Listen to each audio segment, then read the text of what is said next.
Welcome to the County Council meeting taking place on Wednesday, 22nd of October 2025. This meeting is being broadcast live on our YouTube channel. Can I extend a warm welcome to the members of the public attending the meeting and to those viewing online. For those who are in attendance, you are very welcome to attend and observe proceedings. However, I request politely that you do not disrupt this meeting. Could I ask everyone in the chamber to switch off or make silent their mobile phones and all other electronic devices? Before we commence with the items of business on the agenda, it is with great sadness to formally report the death of former Durham County Councillor George Smith. George was elected as a County Councillor of the West Auckland Electoral Division in April 2022 and served until May 2025. George had also previously served as Chair of the West Auckland Parish Council, and a celebration of George's life took place on the 24th of September at St Helens Church, West Auckland. His contributions to West Auckland will be sorely missed, particularly his community work with the West Auckland Town Football Club. My condolences go out to his wife and his family, friends and former colleagues. Could I ask you all to stand for a moment's silence, please?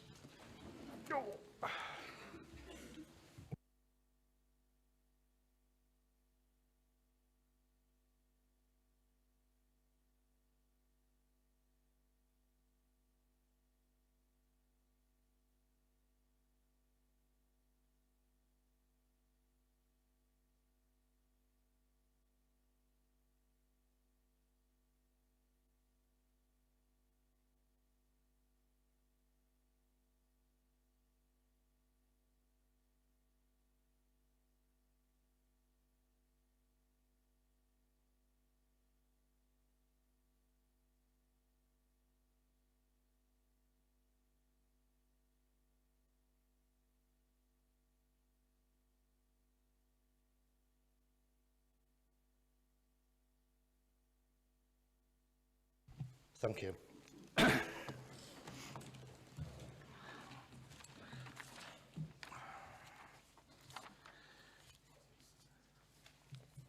Item 1, which are the minutes. Do I have a mover and a seconder to confirm the minutes of the meeting held on the 16th of July 2025? Councillor Joe Quinn. Move the minutes, Chair. Seconder? I'll second that, Chair. Thank you. Are the minutes agreed?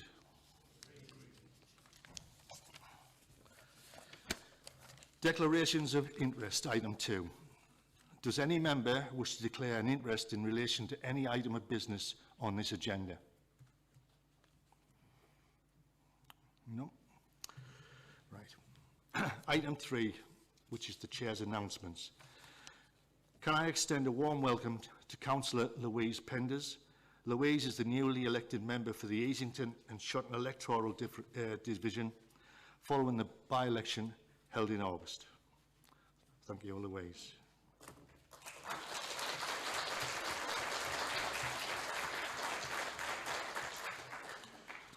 I would like to draw attention to the fact that we have representatives from Supportive, a registered charity and a not-for-profit organisation, which are located in the council chambers foyer. Some of you may have had a chance to speak to them prior to the meeting. Supportive were founded in 1994 to support people in and around the North East to live full and active lives with the freedom of choice in their own future. I'm sure they would appreciate if you could take a few minutes of your time after the meeting to talk to them. We'll then go on to Chair's announcements. On the 9th of October 2025, I met with Mr. Leo Bloch, who's External Affairs Officer of the Jewish Council. I specifically wanted to talk to him regarding the rise of anti-Semitism in the United Kingdom and what we as a county council could do to counter this disgraceful threat. This took place a mere 7 days after the murders of Adrian Dolby and Martin Kravitz and the critical wounding of 3 other victims as they attempted to protect the worshippers at the Heaton Parks Synagogue. I would like to say that Leo is an extremely articulate young man and very passionate, and it was a very, very interesting conversation that we had.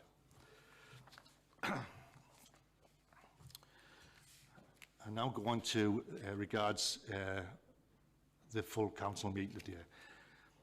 Colleagues, robust debate is a part of the democratic process, but I would ask members to respect the views of others and not point fingers, etc. during debate. I would also remind members that it is not appropriate to shout at other councillors across the floor during debate. We have microphones which allow everyone to be heard, so please use them when speaking. And I've been asked to clarify the council procedure rules in relation to points of order and points of personal explanation. Points of order may only relate to an alleged breach of the council procedure rules or the law. If you wish to raise a point of order, you must indicate the rule or law and the way you consider it has been broken. A point of order can be raised at any time and will be heard immediately. Where points of order are raised, once a ruling has been made on the advice of the Director of Legal Democratic Services, it will not be revisited. A member may make a point of personal explanation at any time. A personal explanation may only relate to some material of an earlier speech by the member, which may appear to have been misunderstood in the present debate. Explanations in relation to statements made outside of the debate are not permitted. Where points of personal explanation are made, once a ruling has been made on the advice of the Director of Legal and Democratic Services, it will not be revisited. Please bear in mind these definitions before seeking to raise such points to ensure that we do not interrupt the flow of the debate. So I would remind everyone, please be respectful in this chamber. Item 4, the Leader's Report. Can I invite the Leader of the Council to present his report, please? Thank you, Chair. Chair, I think I'll remain seated if that's all right. Good morning, everyone. I will be brief as we've got a long agenda today, but I do want to mention that since we last met, it's been announced that this council will receive 60 million to support the regeneration of 3 County Durham communities. Peterlee East, Stanley South and Crook and Tolo have been allocated 20 million each through the government's Pride in Place programme. We've been tasked with delivering this programme in these areas, a responsibility that perfectly aligns with our commitment to building better communities and supercharging our economy. The funding is intended for projects that matter to local people, support community activities and enhance public spaces. Ultimately, it's about celebrating what makes each community unique and creating opportunities to make them even better places to live, work and grow. It's also about collaboration and developing a shared vision for each community that has been shaped by local people. From creating safer streets and supporting young people to improving local facilities, helping high streets to thrive, the funding will support our efforts to ensure local voices are at the heart of how money is invested in County Durham. And the fact strategic place plans are already in development in the county means we can hit the ground running. We will soon be setting up neighbourhood boards in each community and developing regeneration plans that truly reflect local priorities. And we are looking forward to working with partners and the people of Peterlee East, Stanley South, Crook and Tolo to get the maximum value for money out of every pound of this funding. I would like to add, you know, if we got, say, 45 million for the 3 towns and maybe 15 million towards guaranteeing a council tax increase, that would have been welcome. But sadly, we can't spend this money how we'd like to as a council. We will be lobbying the government though for more money, for more towns. And it's just kind of for the record, really, that this is not free money. And I'll give you an example. So Rachel Reeves' NI increase, the impact on this council, the NI contributions have gone up by circa £8 million annually. So over the term of this Pride in Place project, the 10 years, there'll be £80 million of receipts going back to the government, of which we get 60 million over that period. Just some food for thought. Thank you. Do any members have any questions regarding this report?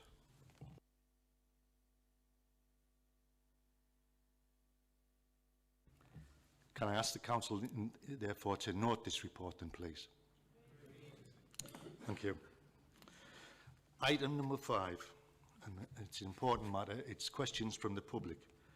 So 4 questions have been received for today's meeting. I will invite the questioner to put the question and then ask the relevant portfolio holder to respond. I will take the questions in the order in which they were received. There is no provision for supplementary questions and there is no debate in respect of these questions. Question 1 is from Ms Mulder, who was unfortunately unable to attend the meeting, and I've been requested to put her question to the Council as follows. How does the Council reconcile its decision to scrap a net zero pledge with the reality of an escalating climate crisis? This year alone in Durham, we've had winter storms and droughts from spring to the end of summer. This has resulted in dried out rivers, yellow grass, wilting flowers, and trees shedding their leaves earlier than is usual. As a resident, I remain concerned for our country's environmental health. May I invite Councillor Kyle Jenner, the Cabinet Portfolio Holder for Neighbourhood, Environment and Police Relations, to respond to this question, please. Thank you, Chair, and thank you, Ms Mulder, for your question. Our environmental policy position has very strong public support, as laid out in the recent report brought forward during the Cabinet meeting in this chamber just last week. As a resident and as an elected member of this council, I remain concerned about the health and well-being of the people in County Durham. We have an escalating care crisis and tough decisions have to be made. One of those decisions is how and where we allocate our limited and already stretched resources. I think you'll struggle to find anybody in this room who wants to wipe out our woods and beat up our bunnies. In fact, I'd say with a high degree of confidence that almost anyone in this room also wants to look after our environment just like you. Me too, but we have to be realistic about what we can achieve on this small patch of land we call County Durham and that we're privileged to call home. Our decision was not anti-environment, it was pro-human. Contrary to the portrayal of our administration by some across social media, we actually do not want to see our planet burn. We just don't want unnecessary and unfair harm to our residents by chasing unattainable goals that are ultimately making our poorest and most vulnerable even more poor and even more vulnerable. What we're interested in is helping people in Durham flourish. And if that means we look after our environment to help make that happen, then I'll personally happily be friends with anyone that has the same goal. Thank you, Chair. Thank you, Councillor. Right, so can I move on to question 2? Can I invite Ms Fotheringham to ask her question, please? Ms Fotheringham. Yes. The new council plan pledges waste reduction and better recycling rates. This is not the time to be committing to expensive large-scale incineration projects like the TVERF that threaten to undermine this initiative. For now, why don't our council and others take advantage of the oversupply of incinerators in the northeast by signing short-term contracts in a buyer's market to allow a period of evaluation and to formulate long-term sustainable waste strategies based on recycling? Thank you. Thanks very much. So can I invite Councillor Kyle Jenner, Cabinet Portfolio Holder for Neighbourhood, Environment and Police Relations to respond to this question, please. Thank you, Chair, and thank you, Ms Fotheringham, for your question. The government analysis of incinerator capacity assumes that the Tees Valley facility will be built and operated. Removing this project would reduce the capacity by 450,000 tonnes per year. With limited other viable long-term solutions available, this would potentially leave us with more waste to dispose of than we can handle without resorting to less desirable methods such as landfill. Putting that aside for a moment though, I'd contend that an oversupply of capacity among different vendors would usually be expected to lead to a better deal for the customer. In this case, the customer is the group of councils that make up the Tees Valley Authority. By extension, therefore, the customer is the County Durham taxpayer, our friends, our family, our neighbours. I'm never going to be shy in saying that my goal is to get a better deal for the people of County Durham and beyond, and I believe that that should be the goal of everybody in this chamber. Increasing recycling rates, of course, is a noble pursuit, and one we are happy to support. However, we should not confuse this as being an impediment to this project. On the contrary, our modelling shows quite clearly that recycling more would actually be a financial benefit to our local authorities. The incentive to recycle is therefore actually an inherent part of this project. If it's putting more money back in the taxpayer's pocket, then my response is simple. Recycle, recycle and recycle some more. Thank you. Thank you, Councillor. Question 3. Can I invite Mr McArdle to ask his question, please? Mr McArdle. Thank you, Chair. No financial risk assessment is publicly available for the building and 25-year lifetime operations of the planned Tees Valley Energy Recovery Facility, TVERF. Will this council, Durham CC, carry out this risk assessment and publish its findings before it signs any TVERF contract? Thank you, Chair. Thanks, Mr McArdle. Again, can I invite Councillor Kyle Genner, Cabinet Portfolio Holder for the Neighbourhood, Environment and Police Relations, to respond to this question, please. Thank you, Chair, and thank you, Mr McArdle, for your question. I've never felt so popular. It hopefully won't have escaped the attention of the public that we recently agreed our new priorities and ambitions as part of the Council Plan for 2025 to 2030. Amongst the agreed detail was the priority of reforming the Council, with a particular focus on delivering value for money. The public will no doubt also be aware that this project has been on the agenda at the Council for several years, and that much of the work towards it was done during the time of the previous administration. I would like to assure Mr McArdle and the public that a great deal more work and financial modelling has been very diligently done since, and that this new reform administration has gone to great lengths to ensure that Durham and the wider body of councils that make up the group get the best possible value for money should a commitment be made to the Tees Valley Energy Recovery Facility. As things stand, we are still in a public procurement process. This process is not concluded, but we have appointed a preferred tenderer. Since they were appointed, we have been in dialogue and have already achieved substantial savings in comparison to the originally proposed deal. We're confident we can achieve a great deal more value still, so watch this space. Thank you, Chair.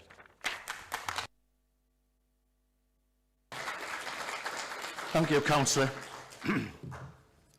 Then we have question 4. May I call upon Mr Walker, who I understand is present, to ask his question, please? Would the Leader of the Council agree that the transparency and accountability of this Council would be improved if residents could use the screens in the chamber to support their arguments with short video clips and/or photographs? Thank you, Mr Walker. I call on the Leader of the Council to respond to this question, please.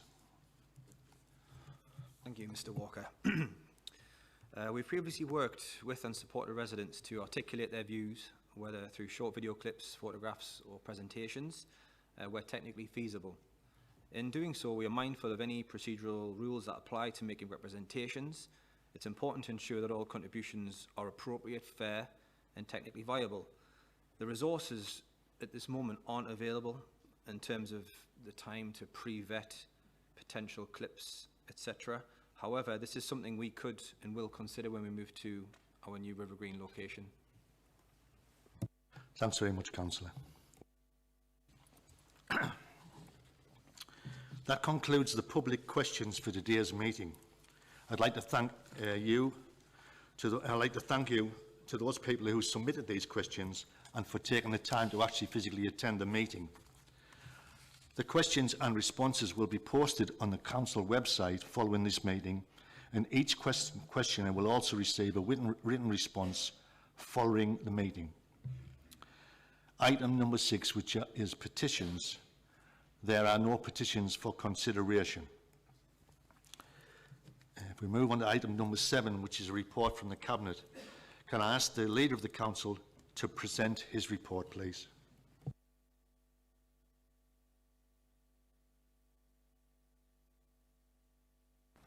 Thank you, Chair. I've got a bit of a bad back, so if you don't mind, I'm just going to remain seated. Can I begin by thanking Steve and his team for the considerable work that's gone into producing this new council plan. The document before us today sets out the actions this new administration will lead on, Sorry, Councillor, just stop a minute, please. Right. I think I might have jumped the gun a bit. You have indeed. So all I would ask is the Leader of the Council present the report, please, from the Cabinet. Ready to go. Thank you, Chair, and good morning, everyone. Let me just approach the chair.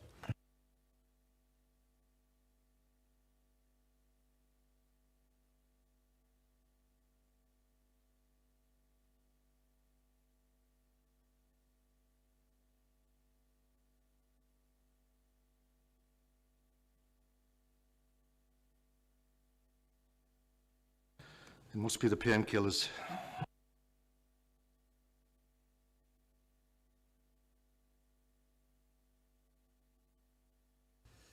Chair, I table the report as set out on the agenda and ask Council to note it. I'd just like to note that there has been no questions received regarding this report. So therefore, can I ask the Council to actually note the report as such? Thank you. Item 8, which is the Council Plan for 2025 to 2030. Can I invite the Head of Corporate Affairs to present the report? Good morning, everybody. My name is Steve Evans and I'm Head of Corporate Affairs. Following Cabinet on the 15th of October, I've brought the new Council Plan covering the period 2025 to 2030 to full Council for your consideration. The Council Plan is our principal corporate planning document. It explains how we will deliver our day-to-day services, our longer-term ambitions and contribute to achieving the County Durham Partnership vision. The Council Plan has been rewritten following the local elections in May of this year so that it reflects the political aspirations of the new administration. It is therefore organised around 5 new ambitions put forward in an interim framework in July. These are reforming the Council, supercharging our economy, building better communities, caring for our people, and a practical environmental stewardship. The plan has also been written with best value standards in mind to ensure that it is evidence-based, current and realistic. The plan will enable the whole organisation's performance to be measured and held to account. It will also align our strategic priorities with the authority's financial strategy and delivery arrangements. It will respond appropriately to local needs, including the plans of partners and stakeholders. The new plan was informed by a comprehensive consultation and engagement with members, officers, the public and partners between the 22nd of July and the 18th of August. During this period, the Council received over 3,600 responses, the biggest response to a consultation exercise that the Council has received in a number of years. The majority of people who responded agreed with the high-level ambitions, and their comments have been important in further development of the plan. With such a good response to the consultation, as you would expect, a number of additions and changes have been made to the proposed objectives, although the high-level ambitions remain the same. Many respondents wanted to see more detail about how the authority was going to achieve its ambitions, and this detail has now been added to the plan, whilst maintaining the clear intent of the new administration. The feedback also called for protecting the environment and County Durham's natural beauty linked to support for the visitor economy. It also requested more work to tackle antisocial behaviour, improvements to public transport and transport infrastructure, planning controls around houses of multiple occupation, and to prevent overdevelopment. There were also calls for improved efficiency and accountability, development of youth services and support for children with special educational needs and disabilities. Some also raised concerns around potential service cuts or disruption and the risk of neglect to rural or post-industrial areas. The support for, as well as the issues raised through the consultation, is summarised in Appendix 2 of the report, alongside the action we've taken to address the comments. The updated plan is attached to Appendix 3 of the report, and the recommendations are set out as follows. For Council to note the feedback received through the consultation, which has informed the development of the new Council plan. Consider and approve the new Council Plan 2025 to 2030 as attached to Appendix 3, and to agree the performance indicators as attached to Appendix 4 noting that corporate leadership team retains a delegated authority to amend the performance framework as any issues may occur. Thank you. Thank you. Can I ask for a mover to the report, please? Thank you, Chair. Finally, I get to discuss the council plan. Can I thank Steve for the report and his team, plus all the officers and elected members involved in writing the council plan. The council plan is a key strategic document for the authority, and as such, the new administration requested a new council plan be drawn up at the earliest opportunity. Our interim priorities were approved by Cabinet on the 25th of July, and the draft plan was considered by Cabinet on the 15th of October. I am pleased that we are now presenting this administration's first council plan to full council for consideration. It is encouraging to hear just how many members of the public took the time to read the proposed plan and respond to the consultation. It is also an indicator that people are watching us to ensure we make a difference to their lives. That ambition has obviously generated a lot of interest, and the feedback has been used to further develop the plan. The Council is responsible for a wide range of public services, but with an ongoing challenging financial position, it is vital that we focus on the essentials, the things we can deliver and influence as a local authority, and ensure we deliver the best possible value for money and frontline services for the people of County Durham. This plan now reflects our political priorities for the county and ensures that the organisation has a clear focus on the things that matter to residents and businesses, tangible things they can actually see and feel. Furthermore, the plan is underpinned by a new performance framework, which I know our scrutiny committees have been keen to help shape, so that there is a sharp performance focus on the things that matter the most. With that, I move that the Council notes the report and its recommendations and approve the new Council plan. Thank you. Thanks very much. Can I ask for a second to the report, please? Thank you, Chair. I stand to second the brilliant report, and I think actually the democratic engagement through this report, you know, we have actually broken records as far as actually people wanting to voice their opinions, and I think it's actually a sign that we on this side of the chamber are actually in touch with the views of the public out there and do want to deliver for them in a way in which they've never seen before. So, Steve, thank you so much for putting together all the work that you and your team have done, putting together this report. I think it's a worthwhile endeavour, and it's going to actually cement the way in which we go about our business and deliver over the next 3.5 years. I nearly said 4 years. Can you believe it's been 6 months already? I feel like I've aged about 6 years. But never mind. It's a worthwhile endeavour, my friends, and we're going to do it. Thank you so much, Steve. Does any member have any questions on this report? I understand Councillor Marding has a question. Is that correct? Yes, Chair. Councillor Craig Martin for North Lodge and Chelsea Street. The new council plan references stopping delays to decision-making alongside strong and accountable governance.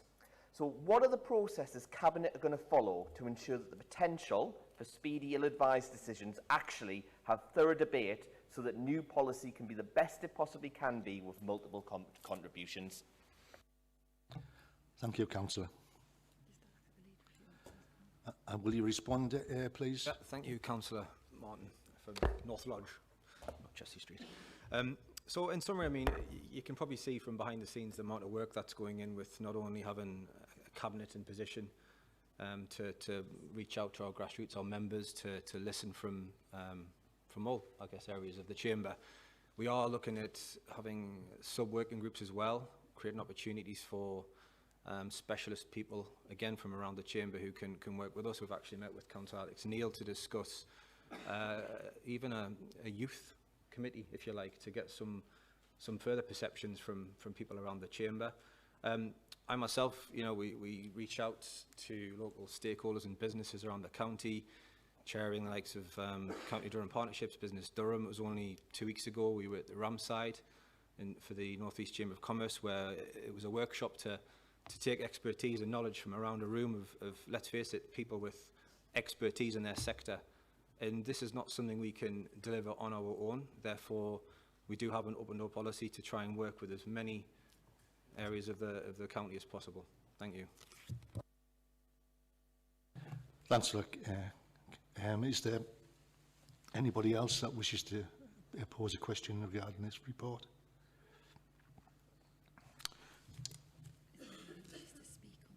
Sorry, is there anyone who would like to speak on this report? No. So therefore, can I ask the Council to agree the recommendations set out in this report, please?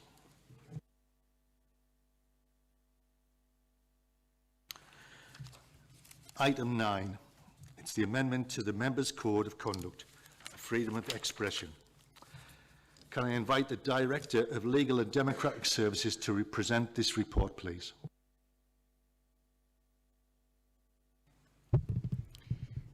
Thank you, Chair, and good morning, everybody. This report sets out proposals to amend the Member Code of Conduct to make specific reference to members' rights of freedom of expression. The report sets out the legal basis for freedom of expression under Article 10 of the European Convention of Human Rights and the Human Rights Act 1998, and in particular the right for individuals to express their views through public protest and demonstrations, published articles, books, leaflets, television or radio broadcasting, works of art, the internet and social media. It is not an absolute right. Individuals have a duty to behave responsibly and to respect other people's rights. Public authorities may restrict an individual's rights to freedom of expression if they can show such restriction is lawful and necessary and proportionate to protect national security, prevent disorder or crime, protect health or morals, to protect the rights and reputations of other people, to prevent the disclosure of information received in confidence, and to maintain the impartiality of judges. Case law has established that political speech is the subject of an enhanced protection, which applies to all matters of public administration and concern. Article 10 protects not only the substance of what is said, but also the form in which it is conveyed. In a political context, a degree of the immoderate, offensive or shocking expressions which would not be acceptable outside of a political context is tolerated. Politicians, including local councillors, therefore enjoy enhanced protection as to what they say in the political arena. However, because they are public servants engaged in politics who voluntarily entered into the arena, they are subject to wider limits of acceptable criticism. Political expression loses Article 10 protection when what is said or done is sufficiently serious, and the threshold for losing protection is a high one. Whilst there is no legal requirement for the Member Code of Conduct to make specific reference to Article 10 rights, and indeed when Member Code of Conduct complaints are received and the Code is engaged, we routinely consider Article 10 rights, and those considerations are set out in the decision notices for each complainant. It's important to note that where an expression complained about is protected by Article 10, that doesn't necessarily mean that the complaint is vexatious. As I've said, what's stated outside of a political context might not be acceptable. But there is a proposal to amend the code to make specific reference, and the proposed amendment is set out at paragraph 17 of the report, and there is also a track change version of the code appended to the report. In accordance with the Constitution Working Group considered the proposal, which would constitute a change to the Council's Constitution, on the 19th of September, and it was agreed that these proposals would be presented to Council today. It's also proposed that we review the procedure for Member Code of Conduct complaints to ensure that it remains consistent with Article 10 rights. Chair, the recommendations are set out at paragraph 5 to the report. Thank you. Can I ask for a mover to this report, please? Thank you, Chair. I stand to move this amendment to the Member Code of Conduct. Now, I suppose, Chair, I'd better start by declaring an interest in this, given that actually I have been the subject of many of the complaints since of May of this year. Now, over £11,000 has been spent on me as of mid-September, midway through last month, £11,000 of taxpayer cash wasted on vexatious complaints that amounted to absolutely nothing. Absolutely nothing. I want to unchain the monitoring officer and her legal and democratic services to actually be able to get on with the job of delivering for this council. I don't want them to be sat going through my social media posts like my biggest fan the world has ever known, my friends. I want the real business of governing for the people of County Durham to be delivered and actually start to get done in a serious way. You can't do that if you're going through reams and reams of complaints that amount to absolutely nothing other than a disagreement with someone based on political belief. My friends, if you think my opinions are offensive, I would ask you to go out there to your Stanleys, your Ferry Hills, your wherever else, and actually speak to ordinary people. And I think you'll find that Darren Grimes is a lily-livered liberal compared to many of our residents. They would say I'm wet, believe it or not, they would. We need to actually get back to a sensible democratic debate where each of us recognise that we are ultimately accountable to our voters at the ballot box. If our voters find what any of us in this chamber have said on social media, in this chamber, wherever else, to be objectionable in any way, shape or form, they are absolutely free to do what is their right, their democratic right. You know, we wear this poppy to actually stand up and remember those who fought for us to actually be able to exercise that right.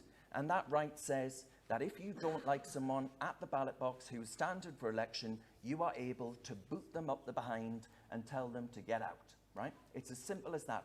I am accountable to the people of County Durham through that ballot box. And long may that continue to be the case. But I'm afraid what we've seen actually since May is the weaponisation of the standards process. A weaponisation to actually bog people down who you disagree with vexatious complaint that says, I didn't like something you said. You know what I say to that? That's called life. You don't always agree with everything anyone says. I think you'll find that those of us on this side of the chamber disagreed vehemently when the Liberal Democrats stood up and said to a vote in which 17.4 million people took place, bollocks to Brexit. That was offensive to me. I didn't complain about any of the Liberal Democrats. I stood against them in an election, and we did quite well, actually. I wonder why that is. Could it be because there was obvious, blatant contempt evidenced for the electorate? I would hazard a guess, my friends, that actually it played a real integral part in that process. So I will continue to robustly challenge, robustly be able to articulate the views of my residents, to stand up for them in any way possible. So what we're doing today is saying, look, we in this chamber respect the Article 10, and actually I bet you didn't think a member of the Reform Party would be standing up to talk about the European articles, but here we are. I think they should be brought into a British Bill of Rights, and that would actually respect and honour the tradition that we have in this country. So, Chair, I move that, and I ask the members of this chamber to actually stand and support this alongside me, because I think absolutely that we must cherish and respect the traditions that we've held for a long time in this country.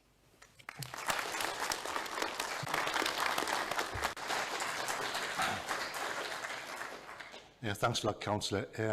In future, can you use more biological terms as opposed to terms from the street, please? Thank you. Could I ask for a second to this report, please? Chair, I second this report and reserve the right to speak. Order. Point of order, Chair. May I ask the members of the public at the back of the room there to show a little bit of respect to elected members of this council without sniggering and sneering whilst people are speaking, please.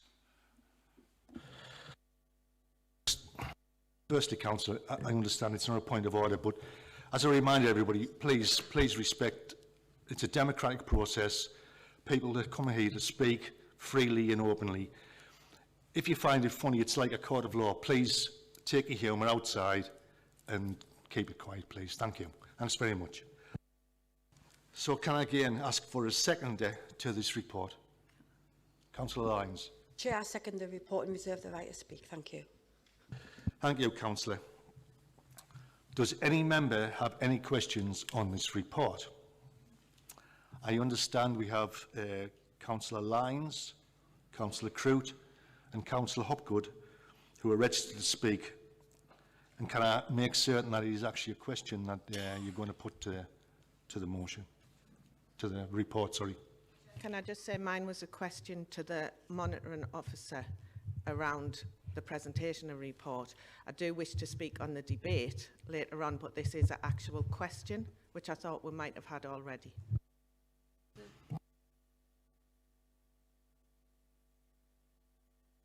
Yeah. Councillor Crute, do you have a question, please? No, Chair, I've got a comment to make on the proposed amendment. Councillor Lyons, do you have a question? Same. No, I've got a comment during the debate. Malloy was registered as well. Councillor Malloy, I understand you have a question.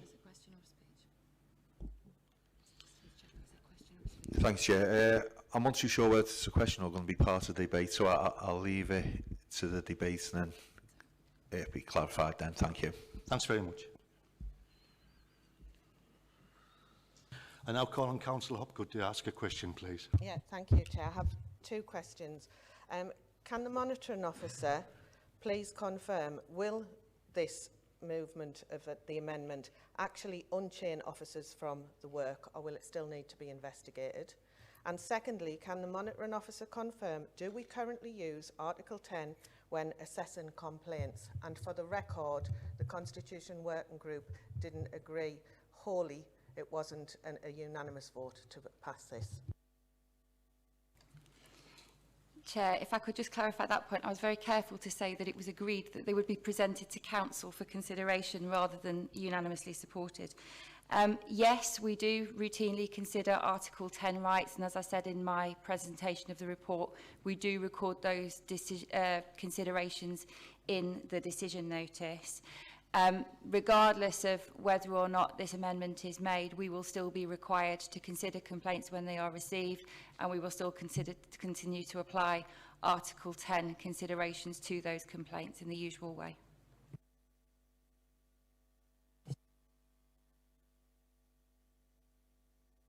Do we have any more questions regarding this report? Right. So if you can move on to speeches, starting with Councillor Lyons, please. Councillor Lyons. Thank you, Chair. Appreciate the opportunity to speak. Councillor Chris Lyons from the Sedgefield Division. I have a warning for those who enthusiastically support this amendment, and also to those who may oppose it now, but who will be tempted to take advantage of it in the future. Just because we will have the freedom to use offensive, shocking or provocative language, that doesn't mean that we should. In practical terms, the amendment is entirely unnecessary because the structures for sufficiently robust debate already exist. They're used regularly and have been for many years. The proposed addition to the code also appears to directly contradict other parts of it, specifically point 5J, that states that members should always treat people with respect, defining respect as politeness and courtesy in behaviour, speech and in the written word. There's no proposal to remove 5J, so surely this addition cannot stand. Cloaked in a disguise that we can all see through, this amendment represents the start of a race to the bottom of the ninth circle of political hell. It will unleash exactly the kind of discourse that chips away at civility in public life, which leads to more and more violent rhetoric, which in turn enables and even encourages real violence, and results in tragedies such as those that we have seen all too frequently in this country and abroad. If we resort to purely provocative, performative invective to make our points and fuel our debates, then we fail as politicians, and we fail very publicly. This amendment sends a signal that there is something rotten in the state of County Durham, and it makes me very uneasy. It implies that we are duty-bound to express ourselves in extreme ways. What nonsense! We are duty-bound to represent all of our residents and provide leadership for the whole county. A cycle of provocation, offence and conflict will not do that, and instead it will drag us all down through those circles of hell. We can and we must be better than that. I urge colleagues to reject this report. Thank you, Chair.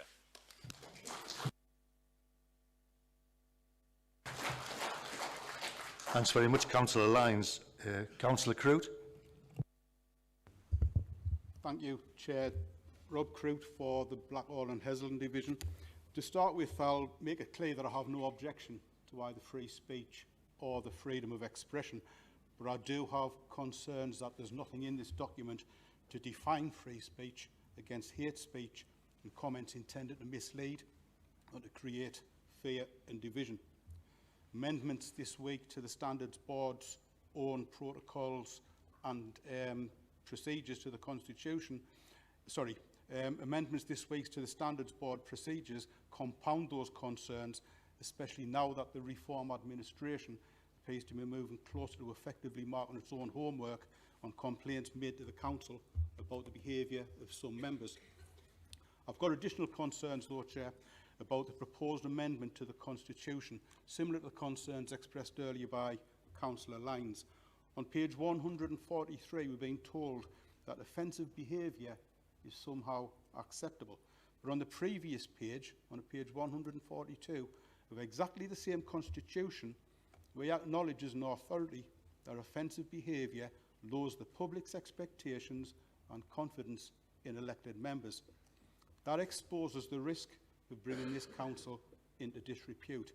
At a time when we should be redoubling our efforts to build trust and confidence with members of the public, at a time when we should be more circumspect about the things we do and say in public, we're being urged this morning to actively and deliberately risk undermining trust and confidence between the council and the residents we serve. Essentially, Chair, we're being asked to agree to an amendment that contradicts the sentiments expressed in our own Constitution. For those reasons alone, we can't support the proposed amendment to the Constitution. But to be absolutely clear, Chair, so there's no misrepresentation here, we support the right to freedom of expression and free speech, but only with effective safeguards in place to prevent any misuse or deliberate misrepresentation. Now, it's true that people will be watching from the back of the chamber here. There'll be people watching on social media to see which we go. Or this way 1 we minute, go on this Councillor amendment. Crute.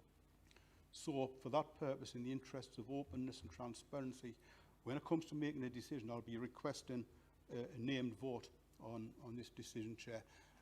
And like Councillor Lyons, I urge every member who believes in true freedom and freedom of expression, but with the safeguards in place to protect the public, to reject this amendment. Thank you, Chair.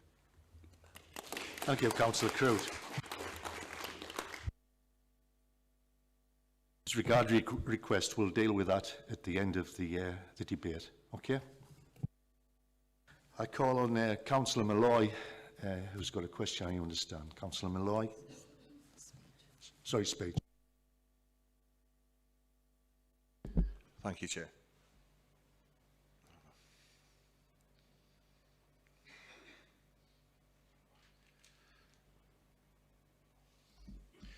Sorry about that, Chair. Councillor Pete Malloy, Spennymoor Division. The last time I was before the Standards Committee was in relation to my freedom of expression, and I'd put and expressed my opinion as a result of what the black actress Adjoa Adoa had said about the royal family and the balcony being terribly white. And that resulted in a complaint being brought to the council from a former Labour town councillor. And I went before the Standards Board. However, I did not make my comments on Facebook in my capacity as a councillor. I've done it in my capacity as a private person. but the goalposts were moved to make sure I was found in breach of the Members' Code of Conduct. And how it was moved was that it said I could be recognised as a councillor, so therefore I came under the Members' Code of Conduct.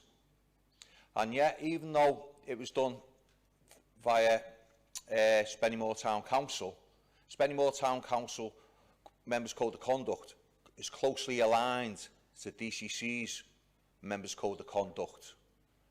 So, 2 points. One, if this is going to prevent any other councillor falling foul of a Members' Code of Conduct when they're not acting in their capacity as a councillor, I'll support it. And also is, how will this impact on that sort of situation as where you are acting as a private person and not as a county councillor? Thank you, Chair. Thank you, Councillor Molloy.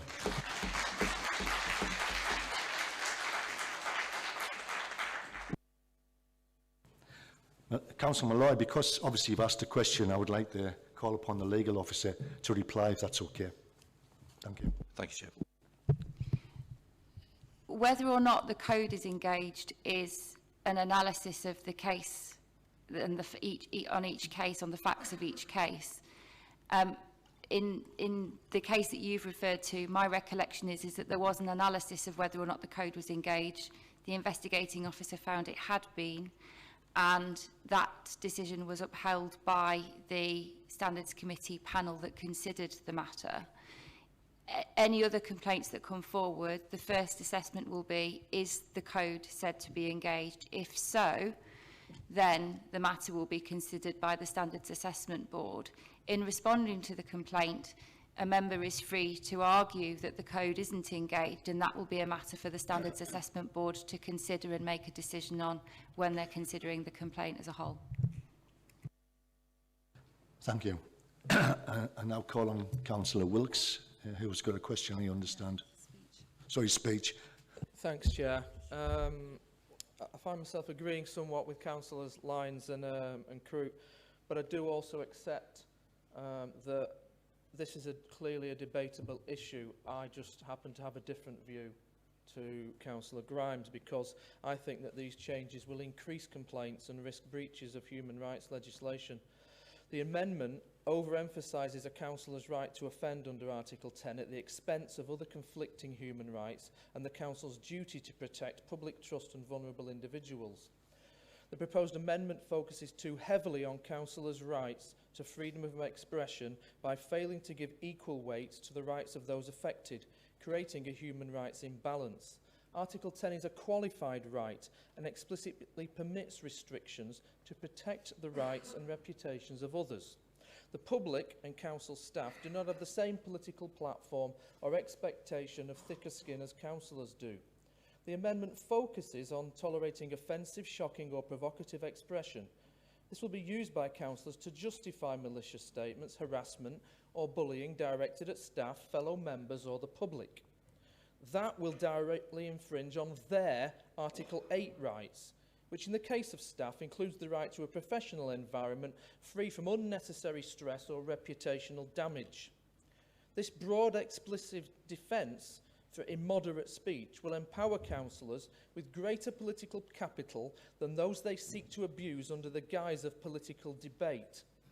Article 10 protects political speech, but also includes restrictions for the protection of public safety, the prevention of disorder and protecting others' reputations, including wording allowing immoderate, offensive, shocking or aggressive behaviour will be seen as this council officially lowering its ethical standards. The overarching duty of a council is to act as a responsible public body, maintaining public confidence in democracy. 1 minute, Councillor. The amendment is a disproportionate response, sacrificing this legitimate aim in favour of councillors. The amendment grants licence to engage in offensive behaviour, making it harder for the monitoring officer to enforce restraints. The existing code, by requiring responsible behaviour, better serves the human rights interest of maintaining public order and ensuring the council functions effectively. The changes fail to confirm when expression loses its protection under the Human Rights Act. Even under Article 10, speech that constitutes hate speech, incitement to violence or defamation is not protected. False or recklessly inaccurate statements are not political opinion, but an abuse of position. The changes are overbroad, failing to explicitly affirm the Council's right and duty to sanction councillors for abuse that constitutes harassment or bullying. Thanks, Councillor, please. 3 minutes. Thank you. Thank you. Thanks very much for your time. I call on Councillor Scott, please. Thank you, Chair. I think mine does constitute a question, actually, but arising out of some of the speeches. Last week on social media, the Leader of the Council called the opposition imbeciles and numpties. Will this be tolerable under the changes as defined in this report? I will allow the question. I mean, obviously I wasn't at that meeting, and I'm certain that the councillor probably apologised after the meeting, did he not? Social media, sorry. Oh, sorry. Thank you. It would need to be examined in the context of which it was said. It would need to receive a complaint and it would need to be considered against the test for Article 10. Thanks for that, Councillor Scott. Can we have Councillor Harrison, please? Councillor Harrison. Thank you, Chair. This is a comment and a point to note rather than a speech. I'd just like to thank the Leader of, or the Director of Legal and Democratic Services for the work she's done.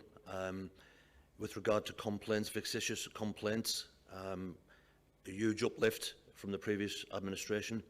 I'd also like to point out Article 8 of the ECHR, which is an article which protects the right and respect for private life, and that should also include councillors.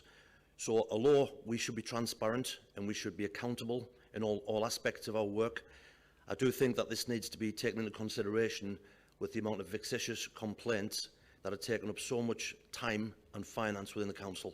I'd like that as a point to note, please. Thanks for that, Councillor. Thank you.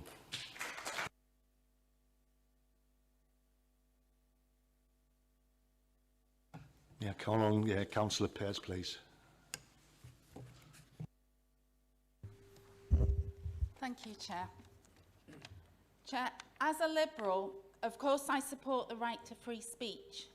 But rights don't exist on their own in a bubble.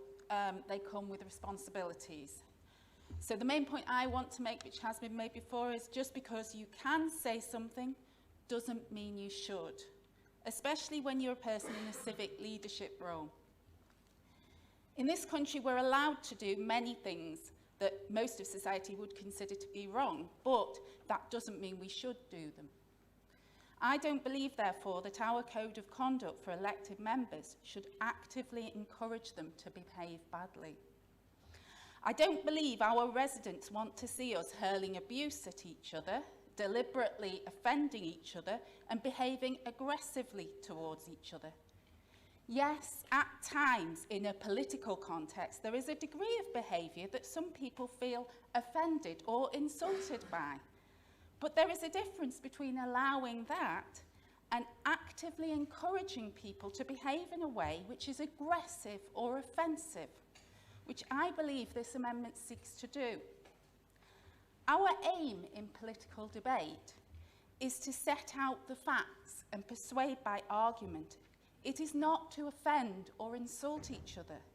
If we want to encourage good people to come into politics, then we should not be actively encouraging elected members to behave in a way that most people would consider to be rude or offensive. I urge you, members, to vote against this amendment. Thank you.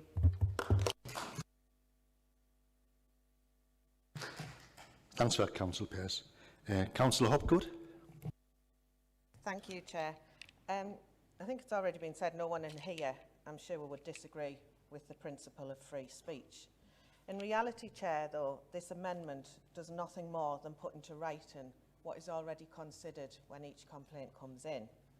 But what it is doing is publicly giving, in their view, some members the right to be aggressive and offensive, all in the name of politics.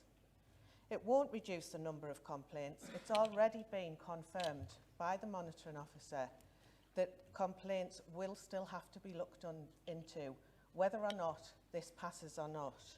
The only thing that will actually change the number of complaints, and therefore, up till now, £11,000 of wasted taxpayers' money, is the people being complained about changing their behaviour.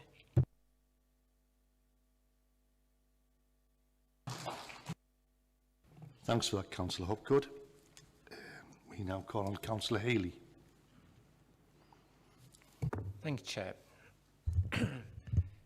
A few points I'd just like to make. On listening to some of the opposition statements, it seems to be a conflation of the idea of free speech, which we're encouraging, as being something that could encourage violence.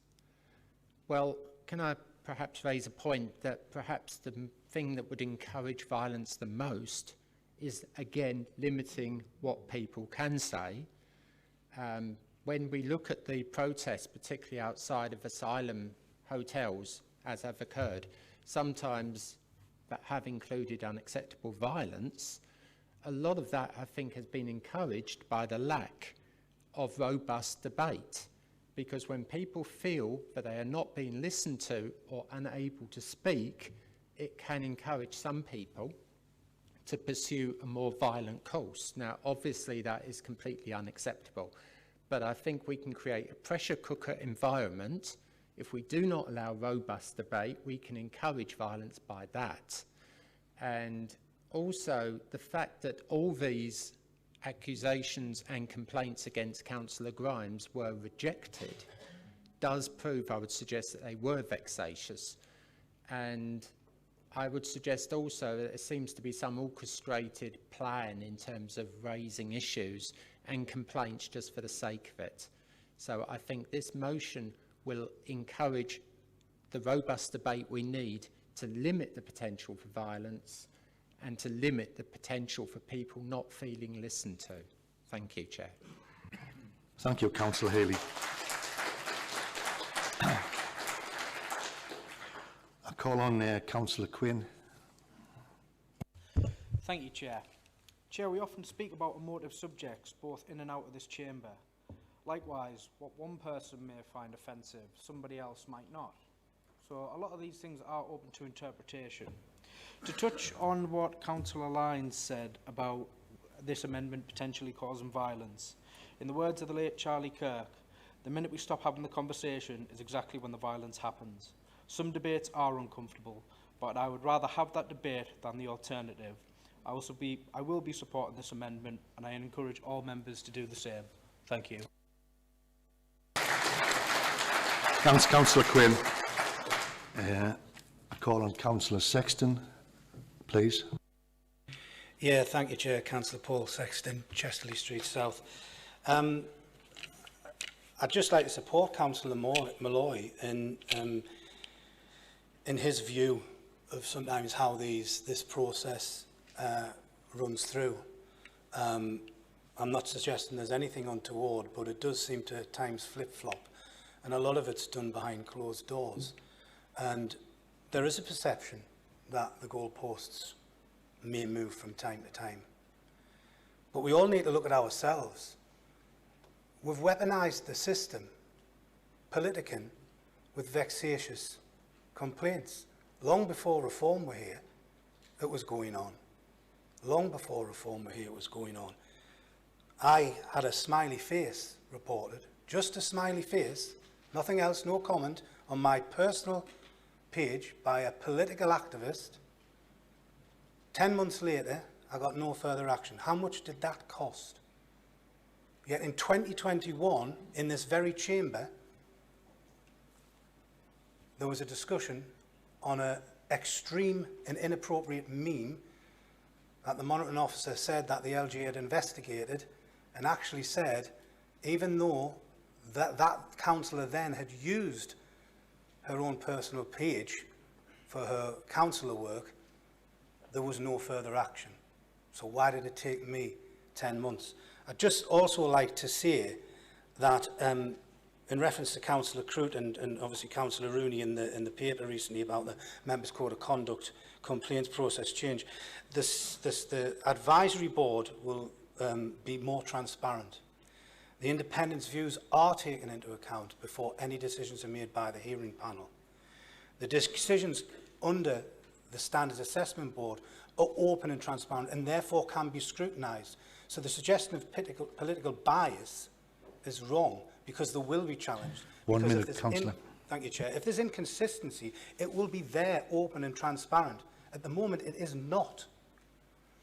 We strongly believe that informal resolution should be sought, and it shouldn't be a pick and mix, which can be at this moment in time. Everybody should be allowed informal resolution. Otherwise, you're going in investigating officers, external expense, etc., etc. Stop weaponising the system. We've all, by abusing the system, have brought this to the fore today. So we should be allowed to have a robust debate. But what I will say about the suggestions of political bias, and it hasn't even been implemented yet, is I didn't see an issue when Councillor Rooney and others were chairs of the standards and under the GA had the political advantage. They didn't think it was political bias then. Thank you, Chair. Thank you, Councillor.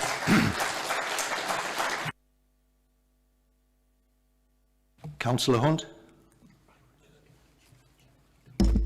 Thank you, Chair. I agree with everything Councillor Sexton's just said. He's pretty much said a lot of what I wanted to say, but I'd just like to add, I believe this amendment seeks to stop the bullying that Councillor Grimes has been subjected to. As was stated, none were upheld. Thank you, Chair. Thank you, Councillor.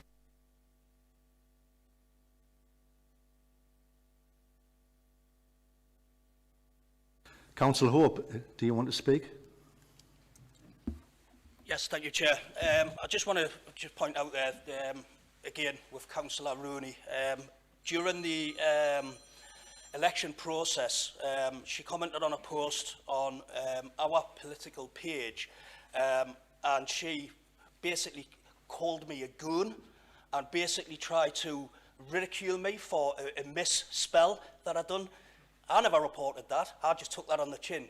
At the end of the day, if these guys want, you know, clear debate and honest accountability, I think they need to follow the rules and regulations themselves as well. Thank you, Chair. Thank you, Councillor.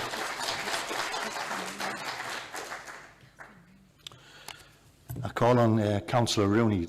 This time it's Catherine Rooney, please. Councillor Catherine Rooney. Thank you, Chair. Because of posts by people in this chamber, members have been threatened, abused and ridiculed. They have had to have police intervention and have caused significant distress. This is real of the consequences. To confirm, it will not stop the complaints. Thank you. Thank you.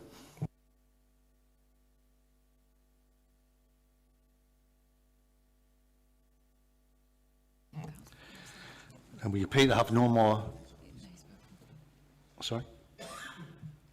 We appear to have no more councillors registered to speak, so I understand Councillor Lyons reserved their right to speak. Do you want to make a... Oh, sorry. Sorry, Councillor Shuttleworth, there's a bit of a problem with communication. Sorry, Councillor Lyons. So if you would like to speak, please. Thanks, Chair. I mean, I'm a big believer in free expression and free speech, but I think there has to be some form of rules, because just under 4 years ago, there was somebody cartoonised and ridiculed one of our members who sadly is no longer with us, and that person committed suicide. I think there has to be some form of restraint somewhere along the line. But yeah, free expression, but it has to have some parameters and some governance. Thanks. Thanks for that, Councillor Shuttleworth. Can I just confirm, is there any other councillor that wishes to speak? No. Councillor Healy's already spoken. Yeah, sorry, you can only speak once. So in that case, I call on Councillor Lyons, who reserved their right to speak.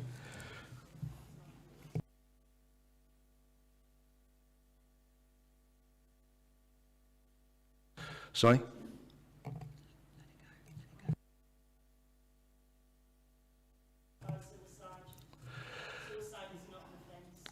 Thank you, Councillor. We'll move on, please. Councillor Lyons. Thank you, Chair. I rise to second the motion and urge colleagues to support the clear and sensible proposal. At the heart of this motion is a fundamental principle, the right to freedom of expression, which every member of this council enjoys, and rightly so. It's already considered when dealing with the Code of Conduct complaints, but what's being proposed here is to make that protection explicit in our Constitution, not implied or assumed, but stated clearly for the benefit of all in this chamber. Let's be honest, politics is not a quiet business. Politicians are expected to debate, to challenge and sometimes to express unpopular views.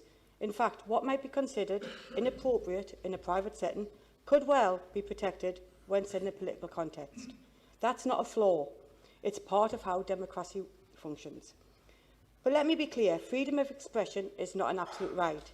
The law already recognises that there are limits, incitement to violence, personal harassment, to name a few. These are not protected, nor should they be. The proposal before us acknowledges this by pointing to the legal threshold for restricting speech, which is rightly high. What this motion does is bring clarity, transparency and consistency, and Durham County Council is not alone in this.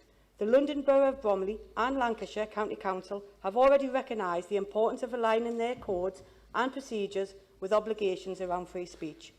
This is not a political issue, it's a constitutional one, and it's about fairness. If we expect our members to uphold high standards of conduct, and we should, then we must ensure that their rights are clearly defined. This proposal protects open debate, encourages tolerance of different views, and ensures that we apply our procedures with consistency and legal accuracy. Thank you, Chair. Thank you, Councillor.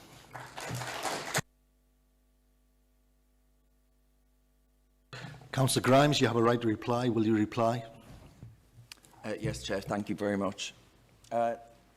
What a myriad of interjections we've had there. You know, it isn't too long ago, my friends, and I've never said this before actually, it isn't too long ago a man had to be cautioned by the police because he turned up twice to this chamber asking if he can punch Darren Grimes' head in.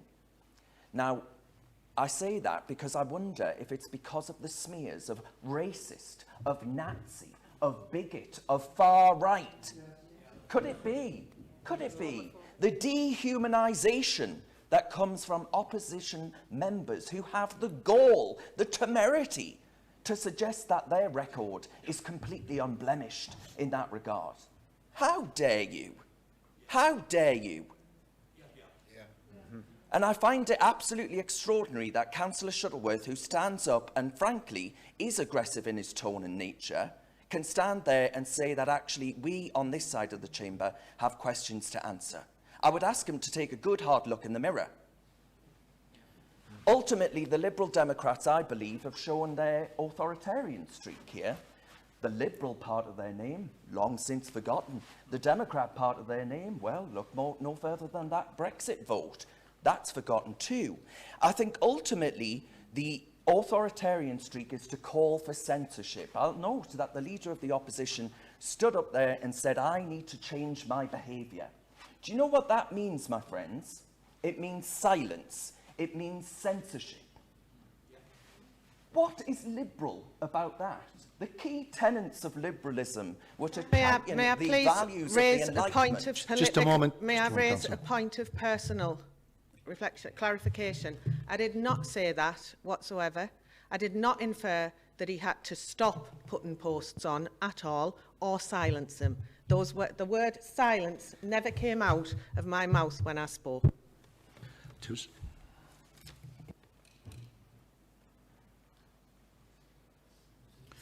Thanks for the clarification. Councillor Grimes, tone it down a bit, please. Thank you. So, the change of behaviour.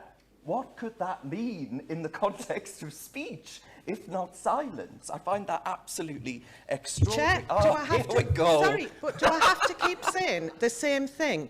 I did not say silence. He can say it and twist it as many times as he wants, but I did not say he had to be silenced. I said it was a change of behaviour. You can speak as many times as you want and say something, but that's it what I doesn't have to be said. silenced. Please.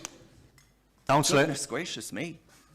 You've given the explanation. Councillor Grimes, just tone it down, please. There is nothing to tone down, with the greatest possible respect, Chair. By the way, 1 minute. There is 1 minute left, and I wonder if the Leader of the Opposition might actually get to let me speak. But ultimately, some of the nastiest complaints and statements come from that other side, which do reveal their authoritarian streak in this debate. Rights, as Councillor Wilkes said, are protected under human rights legislation, but I was interested to hear him criticise elements, articles of the ECHR. I do wonder if we found one Liberal Democrat that might be with us in saying that the ECHR needs fundamental reform. A rare thing indeed. Now, I'm not going to say that actually I agree with much actually that's come from this side of the chamber, but I will say to Councillor Malloy that actually I fully accept that, and I said similar statements after that comment was made about the royal family's balcony, as if whiteness was an inherently bad thing. Articulating that should not mean that you are dragged through the dirt and that your name is smeared and besmirched in the way that it was in this case. Thank you, Councillor. Ultimately, we need to actually Your defend time's up, the Councillor. tradition of freedom of expression, and I ask you to do that. Thank you.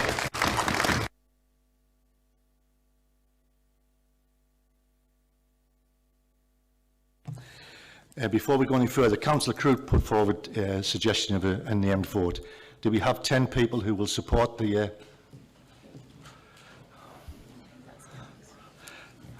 even I can say it's more than 10. Thank you. Before we go any further, can I just say I'd like to thank all the councillors. It's good to see a good debate, and that is democracy in action, right? And I really appreciate all of you today for the observations. Thank you.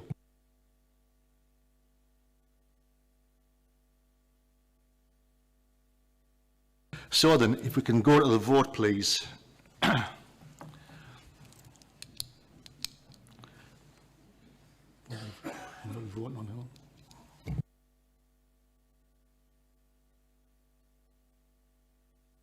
Just a moment, the legal officer is just going to explain what you're voting on, please. Okay, so this is the recommendations to amend the Member Code of Conduct to make specific reference to members' Article 10 freedom of expression rights.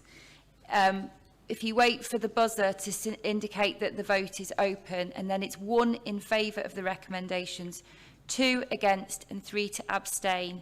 If you press the wrong button, pressing the right button will correct your vote. And I can see a number of you if you have issues with your handset. So if you raise your handset in the air and hold it there, one of the committee services team will come and help. Thank you.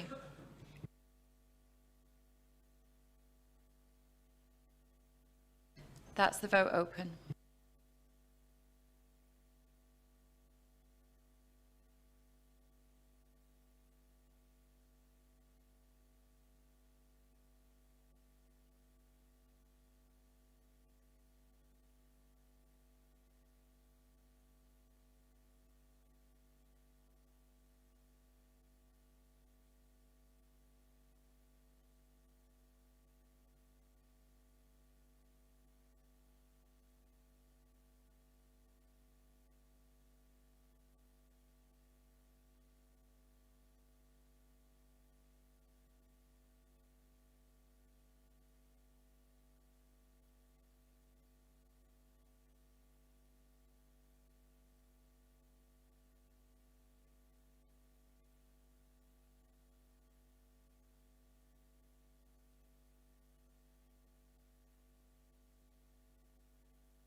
Right, we're going to close the vote now, please.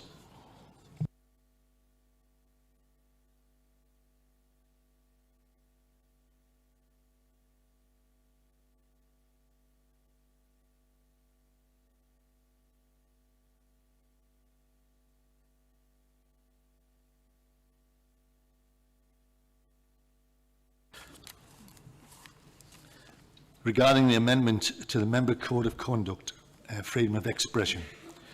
We have 63 people for the amendment change, 28 against and 1 abstention, so the recommendations are carried. Thanks very much.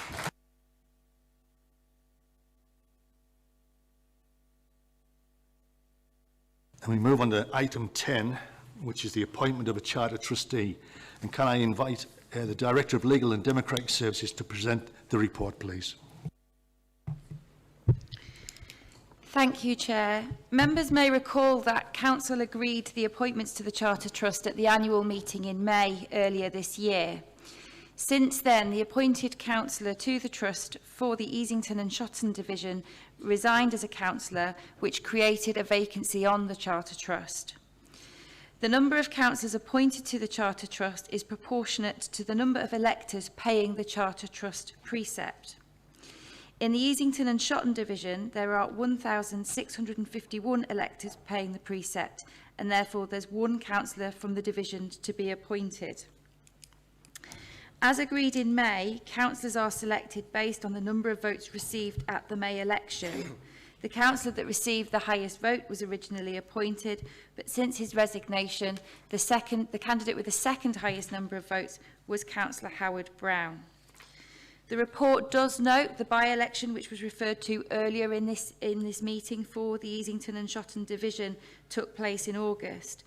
But given the difficulty of making comparisons between all-out ordinary elections and by-elections, we're proposing that we continue to make appointments to the Charter Trust based on the election in May.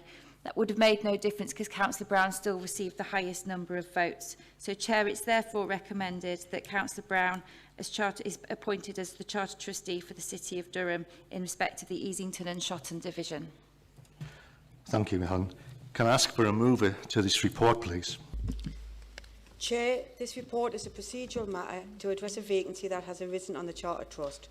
The appointment proposed will ensure that all the former Durham City divisions are appropriately represented on the Charter Trust. I move the recommendation. Thank you, Councillor. Can I ask for a seconder on this report, please? Thank you, Chair. I'm happy to second this report. Thank you, Councillor. So, do we have any members who have any questions regarding the report? No? Does any member wish to speak on this report?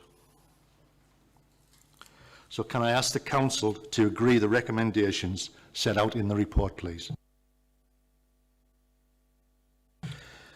Item 11, report of the Audit Committee for the period September 2024 to August 2025. May I invite the Vice Chair of the Audit Committee, Tom Redmond, Councillor Tom Redmond, to present the report. Thank you, Chair.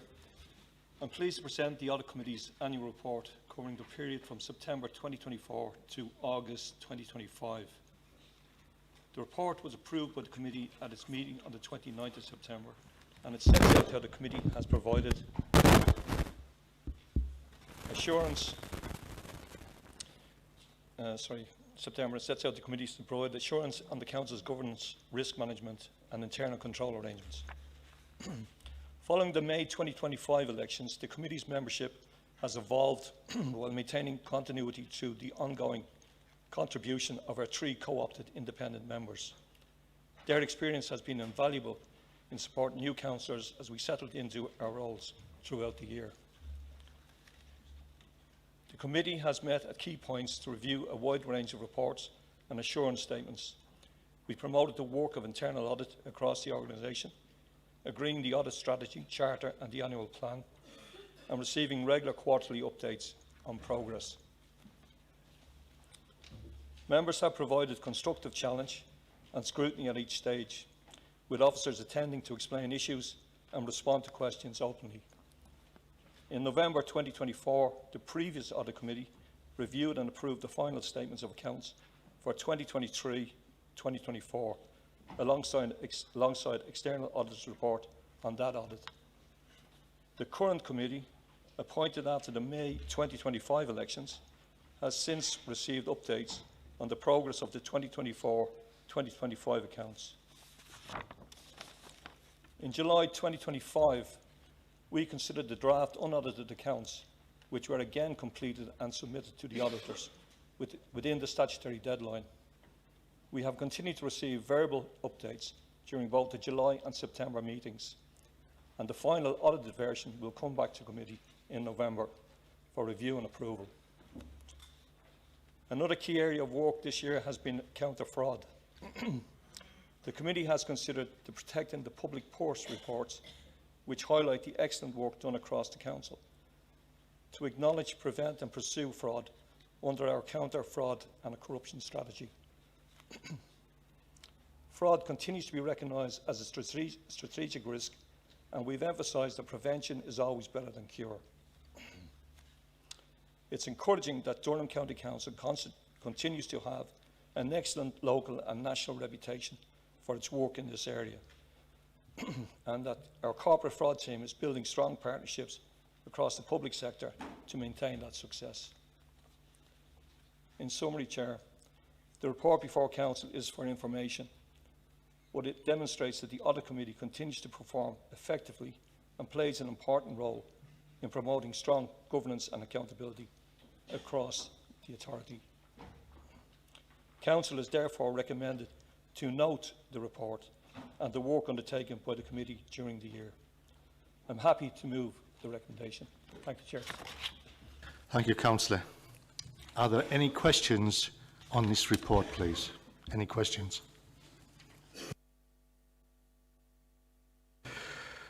Does any member wish to speak regarding this report? Sorry, Councillor Martin. Chair, I just want to take a moment to wish Councillor Brown the speediest recovery possible, who is the current sitting Chair of Audit. Over the past 10 years, I've crossed political paths with Councillor Brown on a number of occasions. We've not agreed with each other, but I've really enjoyed bouncing off him in the political coliseum. Chair, one of the most powerful things about Durham County Council's Audit Committee is it's always been led by a cross-party chair and vice-chair, with one of them always coming from the opposition benches. It is deeply worrying that this report marks the end of that practice by the Reform Party. Why is the Audit Committee important to the public? It gives them confidence that whatever decisions Durham County Council make, the processes they follow are legal, fair and free from corruption. Even in Labour's kind of authoritarian tendencies when they were running the show, permitted cross-party leadership of audit. Speaking as a former committee chair, you have an immense amount of power to control the agenda and the debate. Chair, the public can only have doubt in individual party political leadership. The public cannot have confidence in the independence of Durham County Council's Audit Committee. Chair. Thank you, Councillor Martin. Does any member wish to speak on this report? Yeah. Councillor Husband. Just on that comment, Chair, just to point out, Councillor Martin, I'll quote, he actually praised Councillor Nick Brown, enjoyed bouncing off him in the political coliseum. I think in summary there's lots of warm words said about our decision to appoint Councillor Nick Brown as the Chair of Audit, and I'm pretty sure we've got the confidence to make said decision again should we have to. Thank you. Thanks, Councillor. Councillor Sexton. Thank you, Chair. I wasn't going to speak in this, but I just want to highlight to Councillor Martin. He seems to have a very short memory. The opposition didn't always chair the Corporate Overview and Scrutiny Committee. In fact, it was in this chamber in 2022 or 3 when some of the Conservatives felt the need to vote against you as chair because they were unhappy with your position, which by default then gave the chair to Councillor Crute, and then we moved on from there. It has never been given to the opposition. It's always been the same as it is now. It was just in recent months prior to the election that the Joint Administration decided it would be a good idea that the opposition should chair Corporate Overview and Scrutiny Committee. Thank you, Chair. Thank you, Councillor Sexton. Councillor Hopgood. Thank you. Can I just say that, again, Councillor Martin didn't say that Councillor Brown shouldn't be the chair. of the Audit Committee. What he said was that the Chair and the Vice Chair came from either one or the other of them, always came from the opposition. And as usual, Councillor Sexton's issue of reality against his view is completely different. Thank you, Councillor. Councillor Hunt, please. Thank you, Chair. I have to support what Councillor Sexton said, because I was said councillor who voted against Councillor Martin over there, who then went on to attack me in a joint administration meeting for me allowing the opposition in. Thank you very much, Chair. Thank you, Councillor. Do we have any more members that wish to speak on this report? Can the Council... Councillor Wilkes. Sorry, Councillor Wilkes. Like somebody else in this room, I wasn't going to speak on this until they did. I think we're in different meetings here, quite frankly, because nobody in this room heard Councillor Martin say that Overview and Scrutiny Chair has always been from one side or the other. He was specifically referring to audit. That's all he was referring to. And if this is the route we're going to go down, someone better take that debate not hate sticker off the bottom of there after the previous agenda, and now that we've got people just telling barefaced lies in this chamber. Councillor, please. I think I'm allowed to say that now, Chair. I think you find actually that's quite not really should be spoken. But anyway, thanks very much for your point of view. Anybody else wants to speak on this report? Thank you. Can I ask the Council to note this report? Thank you. Move on. Item 12, County Durham Youth Justice Service, the Youth Justice Plan of 2025-2026. Can I invite the Corporate Director of Children and Young Persons Services to present the report? Can I invite also Councillor Hunt, Cabinet Portfolio for Children and Young Persons, to speak to this, on this report as well? Thank you. Thank you, Chair. So I'm John Pearce, I'm Corporate Director of Children and Young People Services, and really pleased to present to Council the County Durham Youth Justice Plan for 25-26. The report asks Council to receive and note the Youth Justice Plan. This is a partnership plan that has been set out and written in line with the range of national guidance that exists for this partnership plan. The plan covers a number of areas. So first of all, the vision and strategic direction. It's very much built around a child-first ethos, aiming for fair, inclusive services that see children as children. It recognises their potential and it tries to empower them to lead positive lives. There's a really strong focus on reducing first-time entrance to the youth justice system and on early intervention to support to minimise formal justice involvement. The plan is developed collaboratively with children, families, staff and partners. Section 2 of the plan talks about governance and partnerships and sets out the way in which we're directed to establish the governance and partnerships that oversee the plan. It is overseen by a multi-agency management board and the service is integrated into wider strategic partnerships, ensuring joined-up services for children and victims. Section 3 of the plan talks about the performance and progress over the last year. This is broken down into 5 key areas of performance. First of all, first-time entrance to the youth justice system. And what we have seen is a long-term trend with a 54% reduction in first-time entrance to the youth justice system since 2014. The current rate for County Durham is 208 per 100,000 population, and whilst this is still slightly above the national average, it continues to improve. The second area that we look at is reoffending, which is 41.7% in the last year based on MOJ data, and that's a 4.8% reduction from the previous year. The third area that we look at is custody. Again, the rate of custody is reduced over the last year to 0.27 per thousand population. Again, still slightly above national average, but continuing an improving trajectory. And the final area that we look at is restorative approaches. So over 1,900 hours of reparation have been delivered and 150 young people engaged in restorative work with victims. The plan then goes on to set the key priorities for 2025-26, and these are covering 5 areas. So we continue to focus on reducing first-time entrance and the reducing use of custody.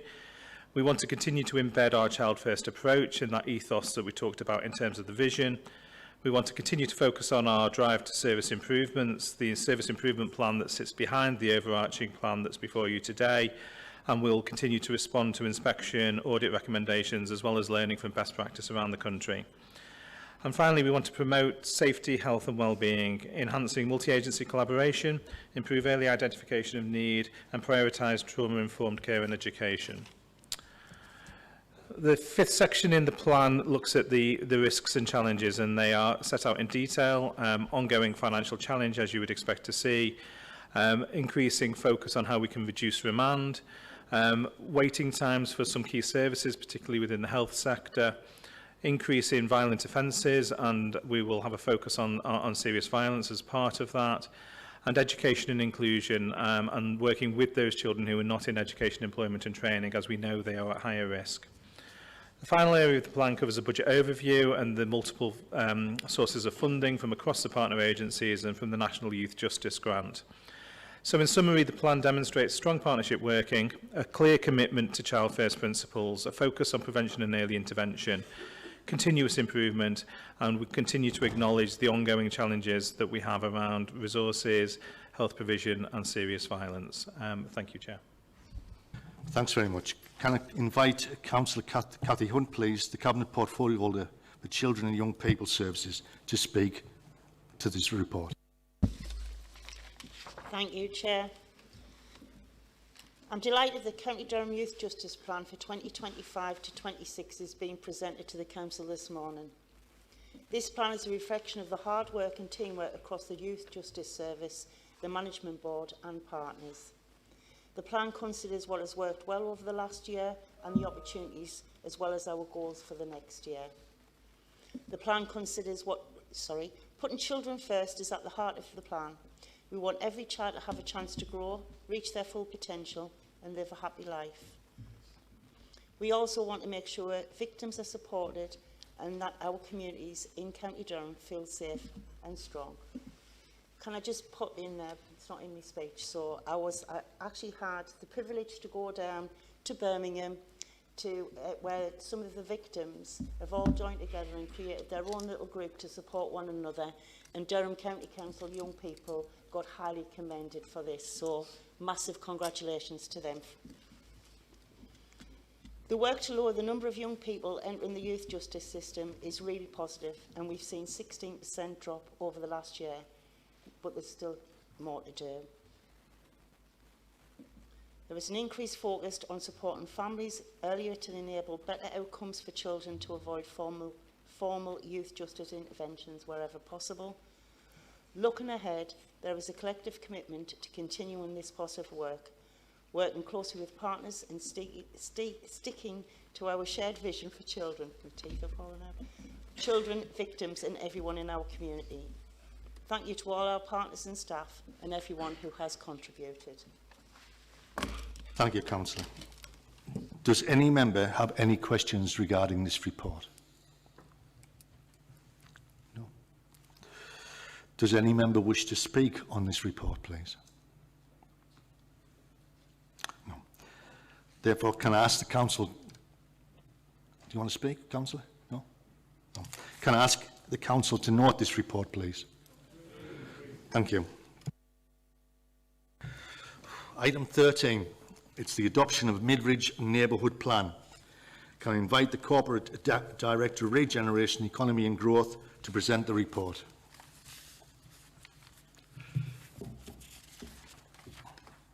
Okay, morning everyone, and thank you, Chair. This report provides an update on the adoption of the Midridge Neighbourhood Plan, which is now part of the Statutory Development Plan, alongside the County Durham Plan, Minerals and Waste Development Plan, and 9 other adopted neighbourhood plans. Midridge Parish Council has been working on their plan with the help of council officers since 2014, and it passed independent examination in December 2024. The development plan is a starting point for determining plan applications. It sets out new policy requirements for Midridge, which introduce protected rural setting for the village, designates 7 important local green spaces, and identified 2 valued community assets, those being Midridge Village Hall and the Bayhorse Public House. A referendum was held on the 31st of July 2025, and it was overwhelmingly approved by voters, with 97.5% of those that voted supporting the neighbourhood plan. The Council are required to make the plan within 8 weeks of the referendum in order to meet regulatory deadlines.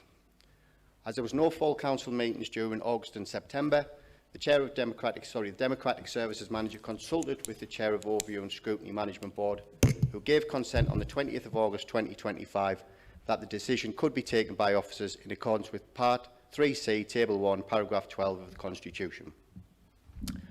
A delegate decision was therefore taken on the 21st of August 2025, ensuring that the neighbourhood plan was formally adopted within the prescribed timescales. It is now being reported to full Council in accordance with the Constitution requirements. Chair, that concludes my report, and the recommendations are set out in paragraph 5 of the report. Thank you. Can I invite Councillor Quinn, Cabinet Portfolio Holder for Planning, Investments and Assets, to speak regarding this report? Thank you, Chair. This report confirms the adoption of Midridge Neighbourhood Plan, which has received support from the local community at referendum. The plan has been adopted in accordance with the regulatory requirements. I am happy to propose a recommendation set out in paragraph 5. Thank you, Chair. Thank you. Does any member wish to speak on this report?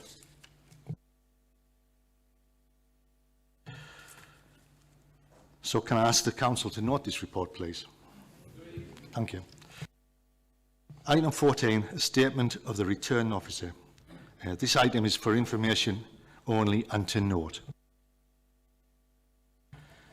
Item 15, motions on notice. Chair, I'd like to move a motion without notice, if possible. Chair, I would like to move a motion without notice to reorder the motions on notice as set out in the agenda, so the Councillor Hopgood's motion on Myers Law becomes the third motion to be dealt with after the motions left over from the last meeting. I really do think this is an important motion and we must hear it today, Chair. Thank you. Just a moment. Do we have a seconder for this? I'll second that, Chair. Thank you, Councillor. Do the councillors agree with the motion? May I move a motion without notice to increase the time so that we can try and debate all motions, please? So suspend standing orders so that we can increase the time. Helen? So there's 2 points on that. That will need a seconder, but there's two points in relation to extending the time. So at the moment, the time allowed for motions is 30 minutes, which can be extended. The overall time allowed for the council meeting is 2.5 hours. Sorry. So the meeting is due to finish at 12:30. So if you extend the time for motions, you need to bear in mind that you may also need to extend the time of the overall meeting and factor that in. So we need to know how long you want to extend the time, bearing in mind there are 2 motions ahead of the Myers one and the 2.5 hour time limit for the meeting. Chair, in that case, can I extend the propose to extend the meeting to 1:30, please, so that we can try and debate everything? Is that seconded? Yes, Chair, I second that motion. Can we agree that, please? Chair, I think it might be wise to see how we get on with the first 2 motions till we get, and then potentially extend the meeting per 15 minutes instead of allocating it till 1:30.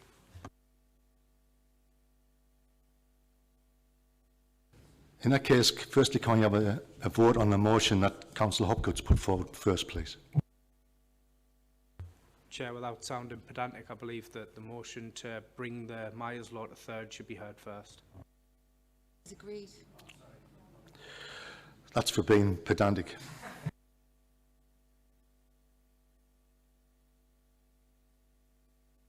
We will need.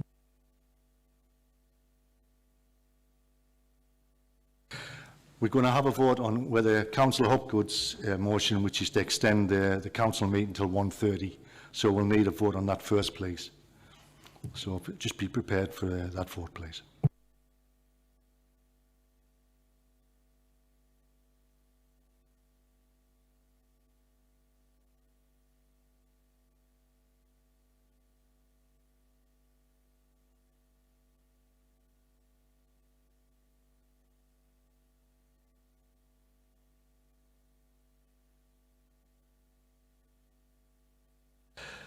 Before we have the vote, I understand Councillor Hunt wants to speak.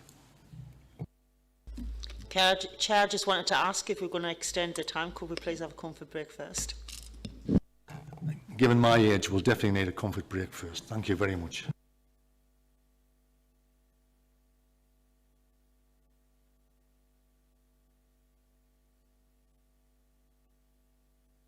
If you just bear with me while we load the voting system, please. We're ready to go with the vote, please. So the vote is regarding extending it to 1:30, the meeting to 1:30.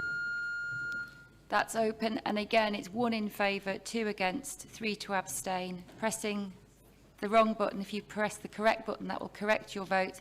And any problems with your handset, please wave them and a member of the team will come and help.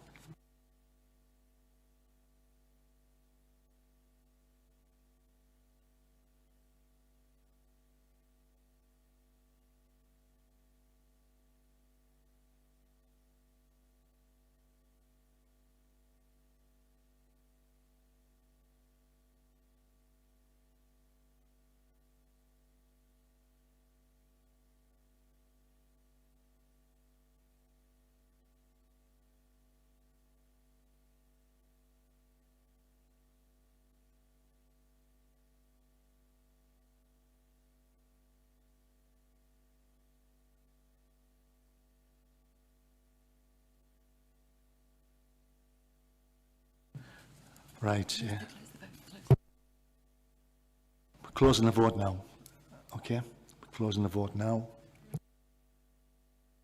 So, for Councillor Hopgood's motion, there's 29 for, there's 60 against with 1 abstention. So the motion falls. So, Chair, we remain in a position that the meeting is due to finish at 12:30. We have 30 minutes allowed for motions on notice, and Myers Law will be moved to the 3rd motion as things stand. Thank you.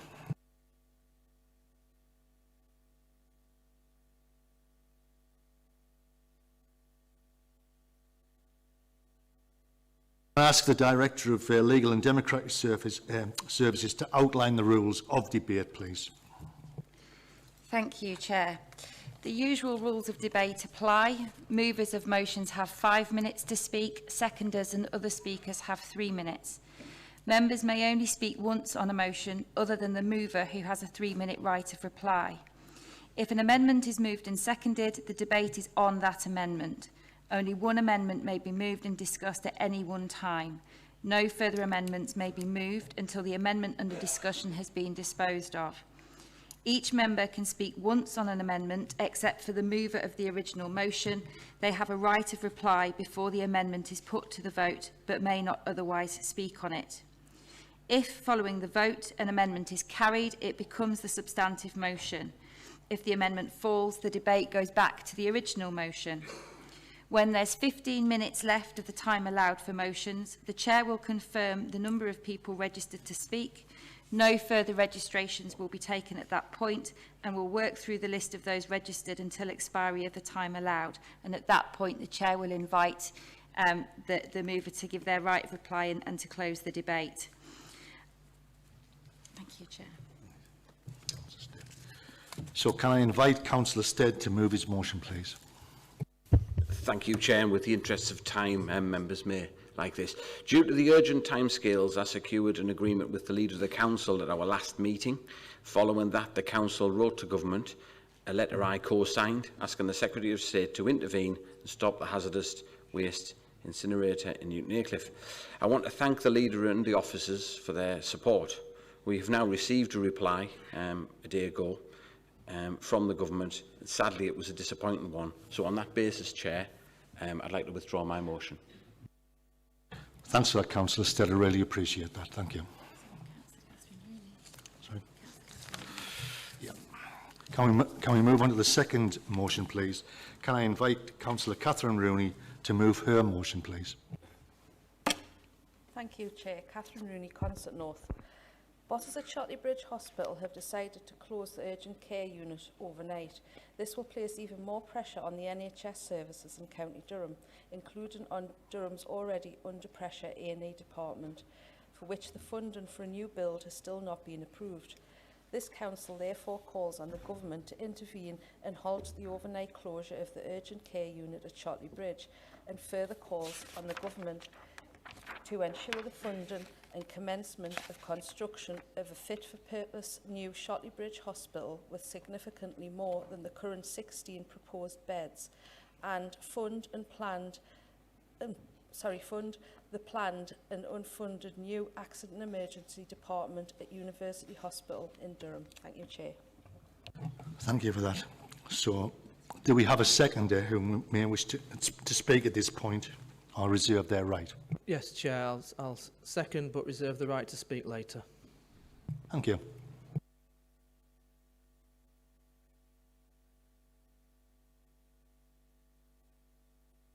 We have a person who wishes to speak, Councillor Dominic Haney. Yeah, Dominic Haney, Liberal Democrat Councillor for Consett, Castleside, Healyfield, Moorside and the Grove. So Liberal Democrats have been campaigning for the future of Shotley Bridge for well over a decade. Certainly hope it's not going to be another decade more before it's built, but there's been that many problems. The project's just in a bit of a doom loop where the planning permission expires, and then the clinical model needs updated, and then the funding needs approved by the government, and then building costs have gone up, and then the planning permission expires, and it goes on. And the urgent care closure overnight is just the latest in a string of failures. And ultimately, the people of Consett are being let down. They're being let down by health officials who have demonstrated that they're not able to complete this project, and it's the people of Consett who are paying the price, which is why this motion calls for the government to step in, and that needs to happen sooner rather than later. I can see the members opposite, because many of their private backers would like to see the NHS privatised, that they're becoming increasingly uncomfortable. But ultimately, a state-run health service should have democratic control, and that's why the government need to step in. Thanks for Councillor. While the Councillor speaks, will you please be quiet, just so the Councillor can get through his speech. Thank you.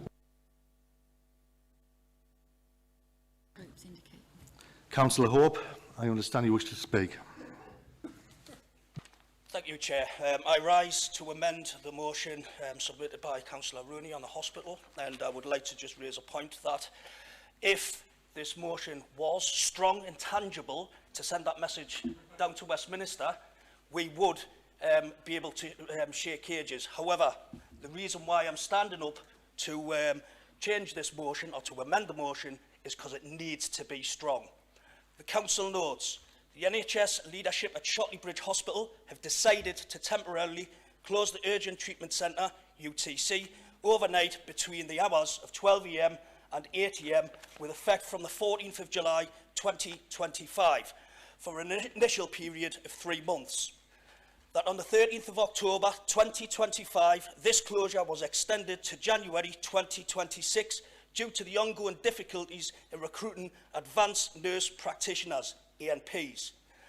That only one ANP has successfully been recruited to date, with 2 current ANPs have expressed their intent to leave the service. That the UTC has had to close overnight on 65 occasions, and on nearly 100 occasions, the Trust has made the decision not to staff the night shift to protect daytime care. That the ongoing closure of UTC overnight places the people of Consett, the surrounding areas, at a serious disadvantage, with the potential to further strains on NHS services across County Durham, including already overstretched accident and emergency departments. The Council further notes that the Government has given approval in principle for a new hospital in Consett, but the funding for the new hospital has not yet been released.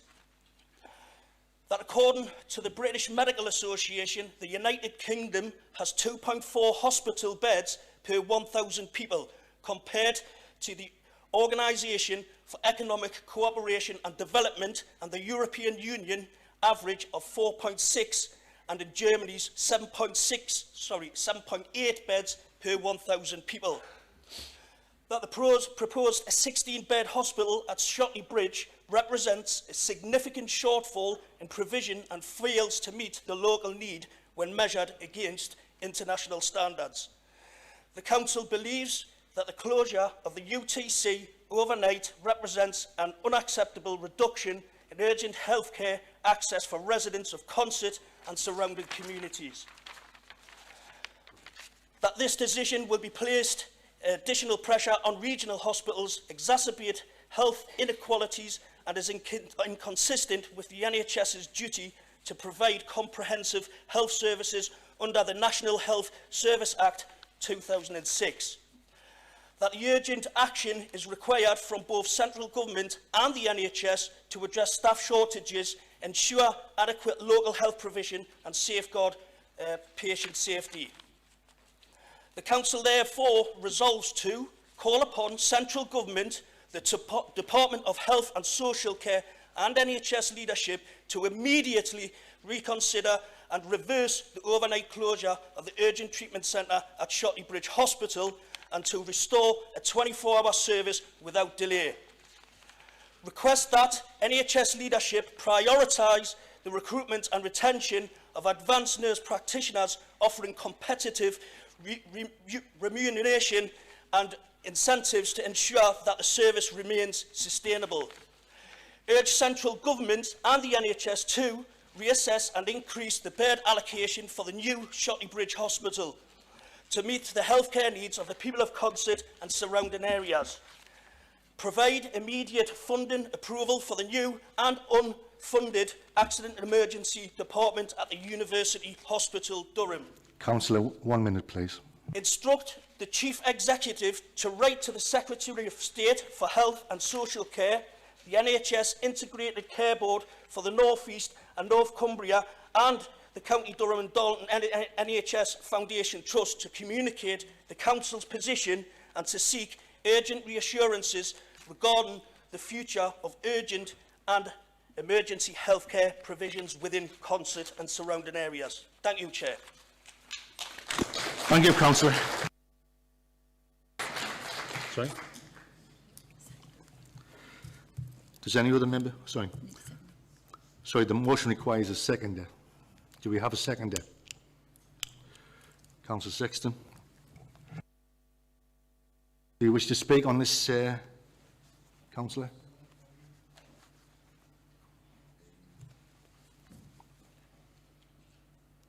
Thanks, Chair. Thank you. Yeah. So does any member wish to speak on the amendment? Please.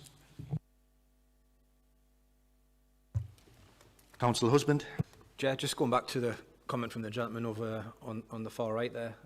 Sorry, I forgot your name. Healy? Dominic, sorry, go on to Dominic. That doesn't sound like Reform here to privatise the NHS, just pointing that out. Thank you, Councillor.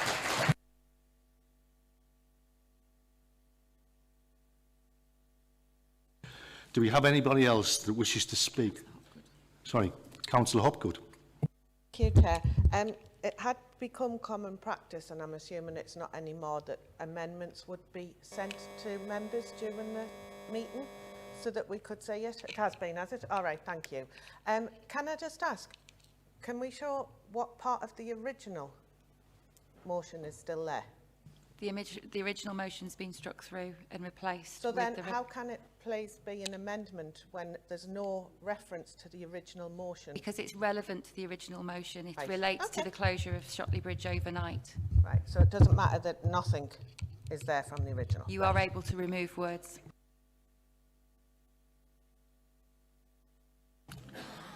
Speak. Excuse me, do we have any member who wishes to speak on the motion? On the amendment, sorry, Councillor Wilkes. Just to check, do I still have the right to speak later, or is it at this point is my only last opportunity, as I was going to speak later on If the amendment falls and we go back to the debate on the original motion, you'll have the opportunity to speak again. And if the amendment passes, I won't get the opportunity to speak again. No, because you'll have spoken on it. Yeah. Okay, I'll speak now, Chair, if that's okay, if there's nobody else on the waiting list. I actually don't have any problem with the amendment that's been tabled because it adds detail to Councillor Rooney's motion. Three councillors, just... Sorry, councillor. We'll start again, please. Yes, sorry, yes. I don't have any issue with the amendment because it still does contain the elements of Councillor Rooney's motion. I think what's really important here is that as a council, we are collectively sending the message, every single one of us, to government that NHS services matter in this county. We have a really serious issue where over many, many years, different local hospitals have been shut, services have been reduced. We've had promises, as Councillor Haney has said, that haven't come to fruition. We've got people waiting up to 12 hours in Durham accident and emergency, and then we close an urgent care centre, which then puts even more pressure onto that A&E. I cannot understand, when we've already got planning permission passed over and over again for these things, why the government isn't putting that forward, because in actual fact, whilst there are millions of pounds to be spent, the savings of making sure that people in this county are healthy and can get health care are absolutely critical as well. So I hope that everybody in this room will support this amended motion so we can collectively send a message that we all support our NHS in this county, that we need that new accident and emergency, that we need the facilities in concert and in every other part of this county as well, whether it be dentists or doctors, because ultimately, if we don't have this, the health and well-being of the residents of this county is going to continue to be affected by the underfunding that we're currently seeing. Thank you, Chair. Thank you, councillor. I now call on Councillor Healy, who wishes to speak. Thank you, Chair. This motion is really important.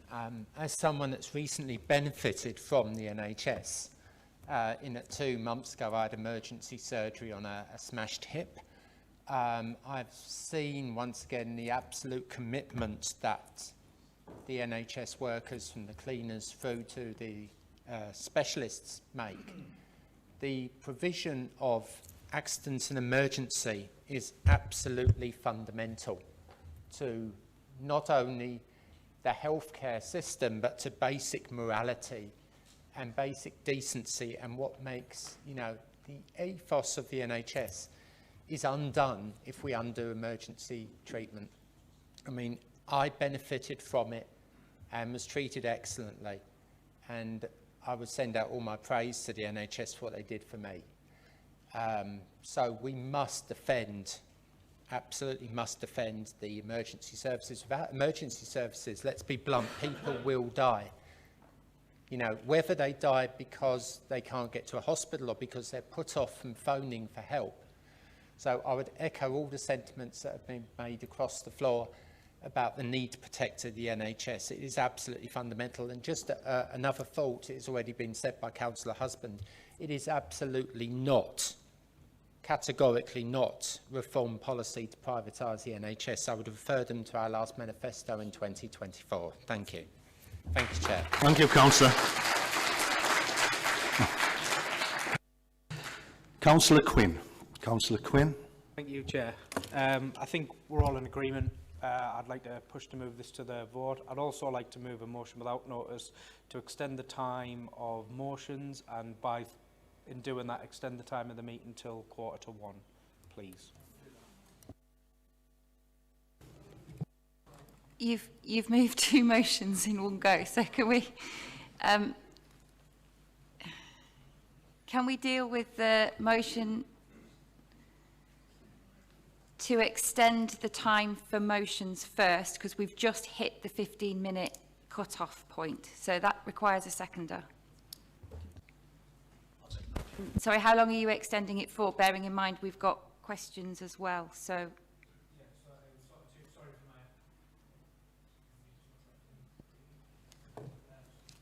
Sorry for my enthusiasm, Chair. I just think we really need to hear the Myers Law motion, which is next. So extend the time of the meeting till 1:45, and that would then leave us 25 minutes to debate it.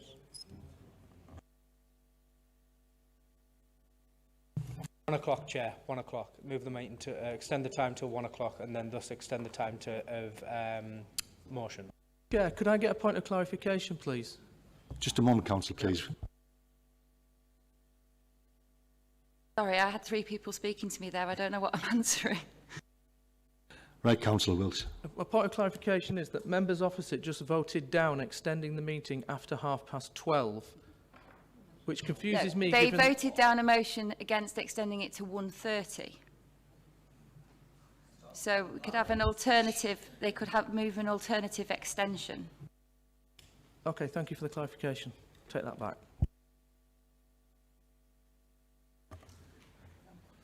So I'd like to move a motion without notice to extend the time of the meeting till 1 p.m. and extend the time for motions. Is that right?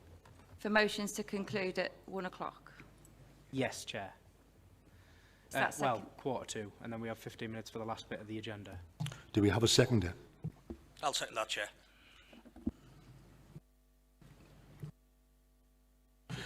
So can we agree on the extension to 1 p.m?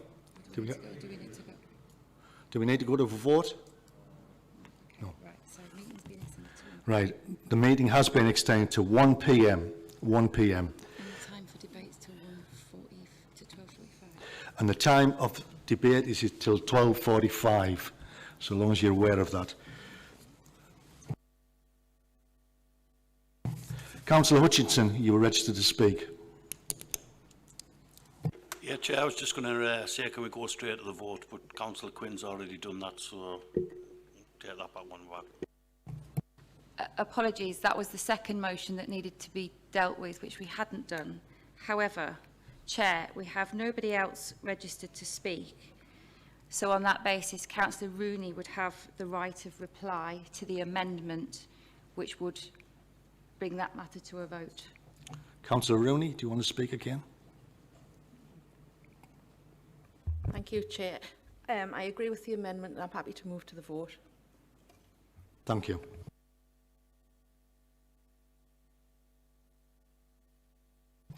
Chair, on the basis that the original mover has agreed the amendment, can I confirm that I think Councillor Wilkes, you also supported the amendment as the seconder? So can we agree that without a vote going ahead?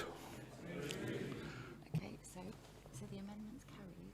That now becomes a substantive motion and it needs a second vote to carry it. So just to clarify, so because the amendment's been carried, we need a second vote to approve that. So can we agree? Agreed. Thank you. Now, given that we're going to be talking for a while longer, may I suggest we have a 5-minute break to allow people to have a comfort break? Thank you. 5 minutes only.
move on to the third motion, and may I invite Councillor Amanda Hopgood to move her motion, please. Thank you.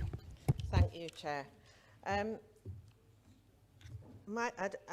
motion's there, so I'm not going to read it out. Maya's family have shared with all of us the tragic circumstances that resulted in her death at the hands of those who should have loved and protected her. In the interests of time, and I'm hoping that everyone's going to be in agreement, I hope that we can unanimously support my motion today as tabled, and in doing so, show our support for her family. Thank you. Thank you, Councillor. Do we have a seconder? Thank you, Chair. I wish to formally second the motion and reserve my right to speak later. Thank you. Thanks very much. Does any member wish to speak on this motion?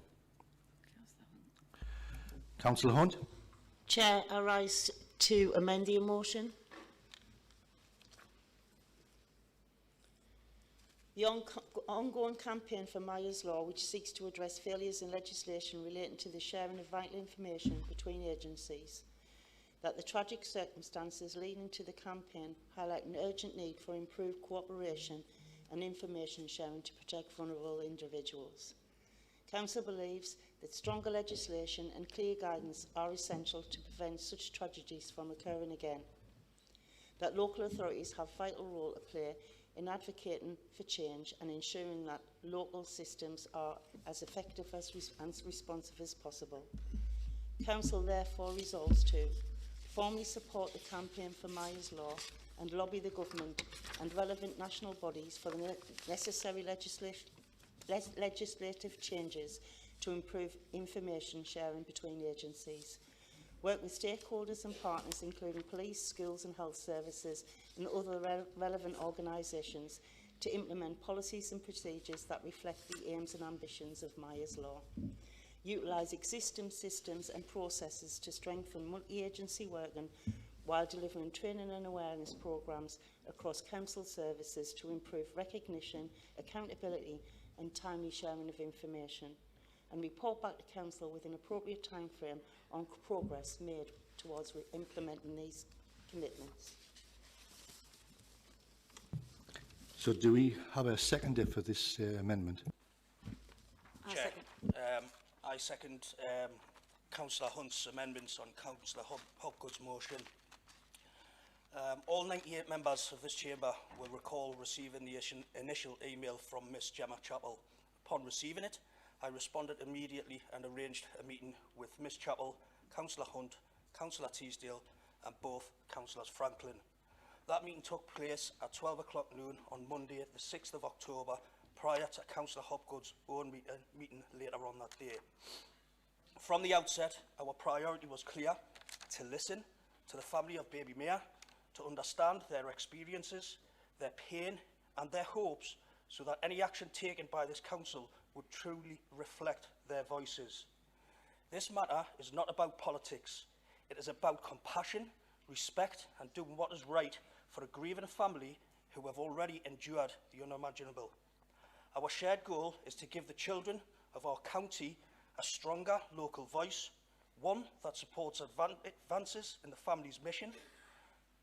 While Mayor's Law debated in Parliament last week, we believe this council must act now. At local level, we must stand and implement policies to safeguard our children. We hope that our actions will inspire other councils across the country to follow suit, strengthening safeguarding policies to ensure proper and meaningful protection for all children. Once we had established how best to support the family's wishes and the aims of Mayor's Law, Councillor Hunt attempted to put a motion forward to the relevant officers to ensure that our approach was both thorough and genuinely family-led. Regrettably, we later learned that a motion had already been submitted before the family had the opportunity to be heard.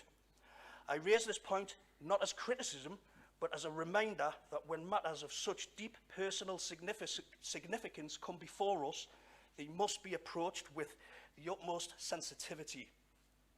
Political point scoring has no place in discussions of this nature and only serves to erode the trust our residents place in us, particularly when the subject is as vital as the safeguarding of our children. We all share a common duty to protect the most vulnerable members of our communities. We can and should unite in our support for Mayor's Law and in our commitment to build stronger, more compassionate safeguarding practices across County Durham. Therefore, I urge colleagues to support Councillor Hunt's amendment, not as a partisan decision, but as a human one.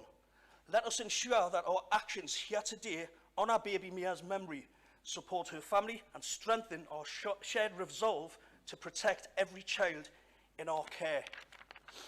Finally, could I invite all councillors, officers and the general public to sign the petition on the UK's parliamentary petition website. Councillor, please close it down as soon as possible. Could I also invite all 98 councillors, officers and the general public to donate to the GoFundMe page set up in the name of Baby Mayor. Thank you, Chair. Thank you, members.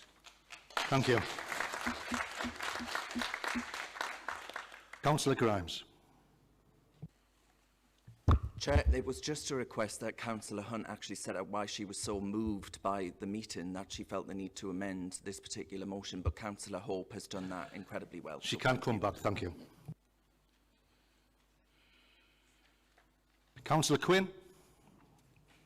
Yeah, thank you, Chair. I think this amendment sets out a clear strategy and a clear plan to work alongside the family of the baby Maya that was so tragically lost.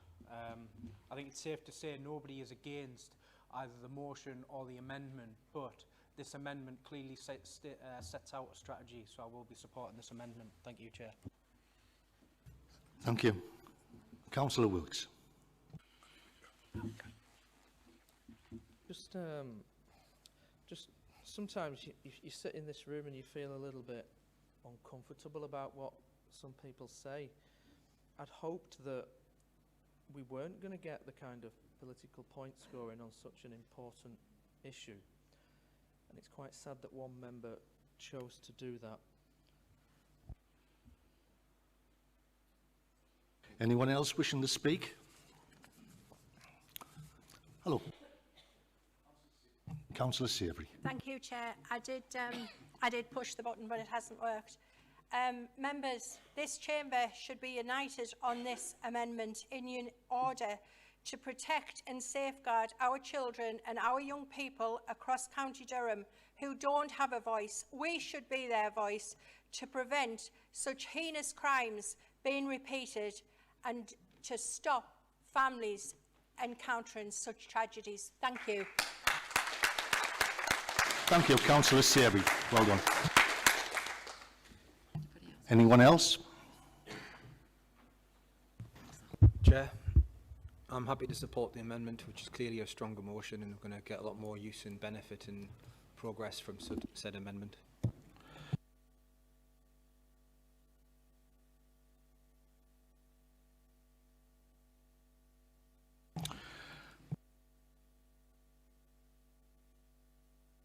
Councillor Hopgood, you have a right to reply if you wish. Yeah, thank you. Like Councillor Wilkes, it saddens me that this has been politicised. Politicised in a way that it didn't need to be. Gemma Chappell knew that I'd put the motion in. I spoke to her and she knew what the motion said.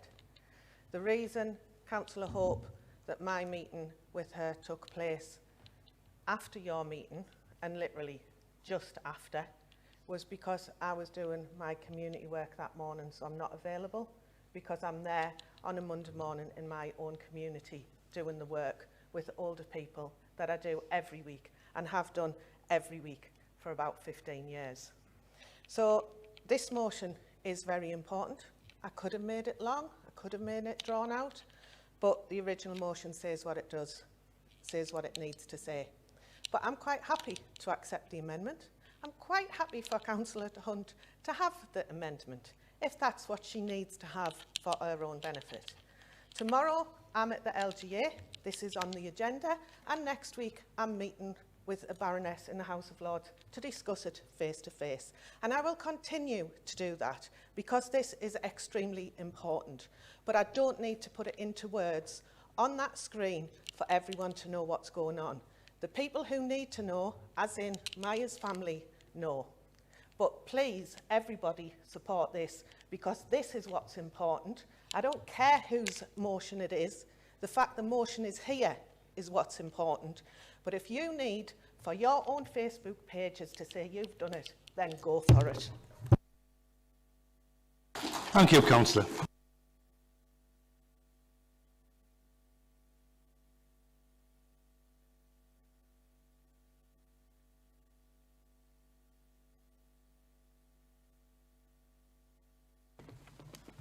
Thank you, Chair. So Councillor Hopgood indicated she's willing to accept the amendment. Councillor Rooney, as seconder, are you happy for that to happen as well? Yeah, that's fine, thank you. Council to agree. So, can I put it to the council, are you happy to agree without a vote? Thank you.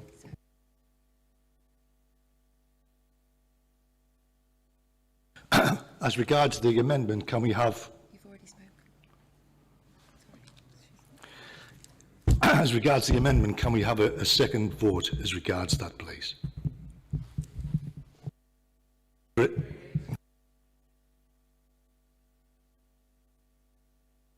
Councillor Hunt. I would like to take my right reply, please. Yeah, I'm going to reply. I'm sorry you don't have a right, Councillor. I'm sorry about that. Apologies, Councillor Hunt, I'm incorrect. Having had the amendment carried, you, as the original motion, should have had the opportunity of a right of reply, so apologies. Firstly, I'd like to thank Amanda for the work that she is doing with getting it as a law across the whole country. However, this amendment sets out what County Durham want to do now, not wait for that. So I'm sorry if you find that offensive. Again, the amendment goes further than simply... Please, councillors. The amendment simply goes further than simply waiting for the government to change legislation.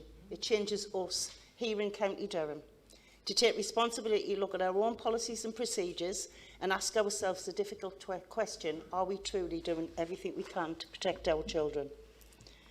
When speaking with Maya's family, one thing became very clear. This isn't about finger-pointing, assigning blame. It's about learning from tragedy, learning from heartbreak, and asking what we can do better, because we can do better. By adopting the principles set out in Maya's law, we take an important step toward the better future. This is about putting strong, effective policies and procedures in place to make sure no child like little Maya, is ever let down again.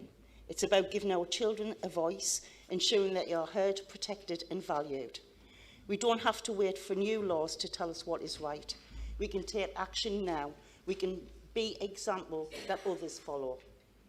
We can blaze the trail and stand proudly to say, in County Durham, we will protect our children using every tool available to us. That means improving training and education for those on the front lines of safeguarding. It means working closely with our partners or stakeholders and the wider public, because child protection is everybody's responsibility. Together we can take Maya's law not just as a piece of legislation waiting to happen, but a living, breathing commitment embedded in our safeguarding policies and in our everyday actions. It should be at the forefront of our minds whenever we see or hear something that just doesn't seem right. I would like to take a moment to commend Maya's family for their incredible strength and courage. Turning pain into purpose is never easy, yet they continue to fight so that no other family can endure what they have endured. 1 minute, Councillor. I will be supporting them in every step of the way to make Maya's law mandatory at a national level. But we don't have to wait for Westminster. Let's make it mandatory here, in our county, in our communities. Because every child deserves to grow up safe, loved and protected. Thank you, Councillor.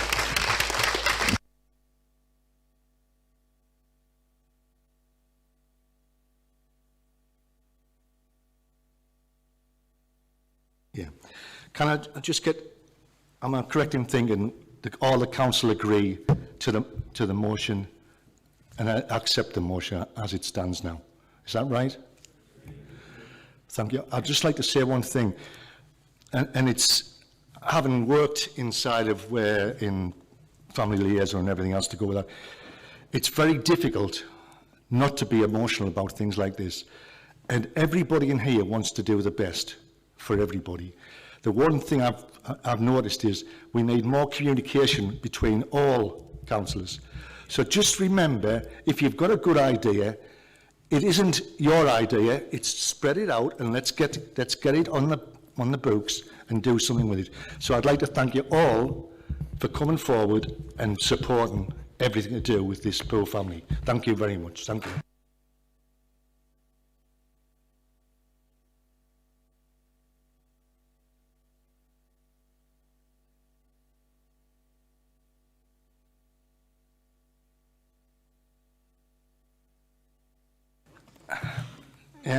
Because we're running out of time, and I'm sorry about this, the two motions that are still ready, sorry, there are two motions, Councillor Elmer's and Councillor Footwood's, we would like to put it into the next full council meeting if that's acceptable.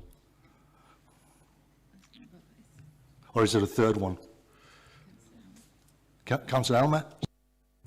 Yes, thank you, Chair. I'm happy for this to go into the next meeting if it will be, higher up on the agenda at the next meeting. But I think there's an issue in relation to timescales because the council's due to enter into a contract in relation to this project, and this motion essentially becomes redundant if that contract is signed.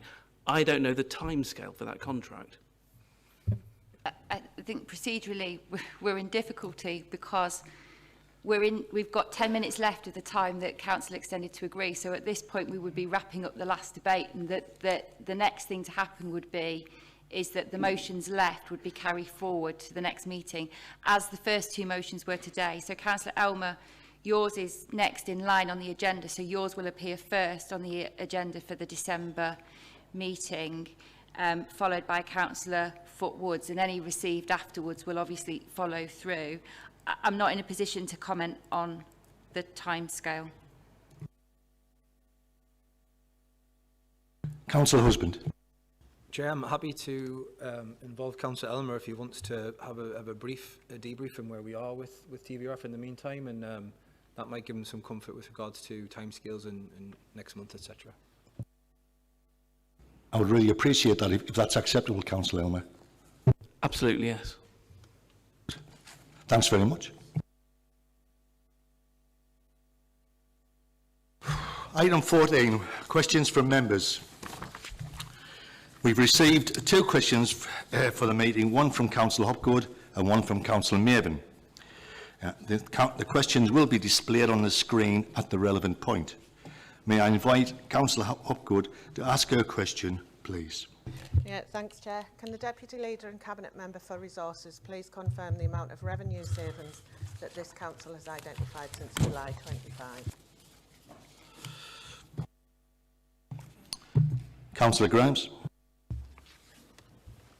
Thank you, Chair, and thank you, Councillor Hopgood, for your question. Since May, we've been doing actually what the last administration didn't do over 4 years, which is getting under the bonnet, rooting out waste and putting an end to the County Council being treated like a cash machine for vanity projects. The Q1 outturn report to Cabinet in September did actually show a forecast of £8 million underspend this year, and that's not by accident, right? That's not by anything other than hard graft, discipline and a relentless focus on the hard-working taxpayers who actually fund this council. We've been 21.3 million of lower priority capital schemes, projects that were more really about headlines than housekeeping. And that decision alone prevents us from taking on a debt burden and saves us £720,000 in revenue. Debt needs to be utilised as a tool, not a trophy. Now, we've challenged the Milburn Gate deal. The previous administration, I believe, rushed into and tabled a better one, cutting our borrowing by 2.9 million and slashing the council's exposure to risk. We've scrapped the net zero by press release that the last administration was all too keen on. How many awards have you got, Mr Wilkes? Particularly the EV investment demands, and that freed up £4 million of pressure on our medium-term financial plan. We'll go green when it saves us money, not when it costs residents more and making them colder and indeed poorer. We've maximised national waste funding. We've secured over £5 million to offset our core costs next year, and we're looking at a further £4 million a year saving through the triennial pension review that Councillor Fairs, wherever he is, has been leading the charge on and doing a superb job. In short, this administration isn't chasing fashion, we're chasing savings, and we're not done quite yet. Further proposals to balance next year's budget will come before Councillor, next month, just one followed minute. by our local council tax reduction scheme at the December Council, which I'm sure we'll discuss further in future. Thank you, Chair. Thank you, Councillor. Thanks for that.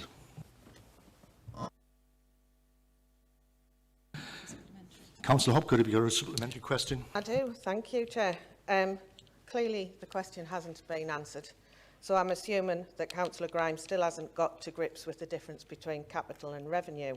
And perhaps when he does, I might ask him if he will stop misleading the public with posts such as those he put out on the 14th of October, where he infers the SEND savings can be made from savings on capital expenditure, which clearly we all know can't. So just for the benefit of doubt, I think the answer should have been £720,000 of revenue savings and not 20 million, which is capital. So, Councillor, what was your question, please? The question was, will Councillor Grimes stop putting misleading statements out, and will he learn to find out what the difference is between capital and revenue? Thank you. Do you wish to respond, Councillor Grimes?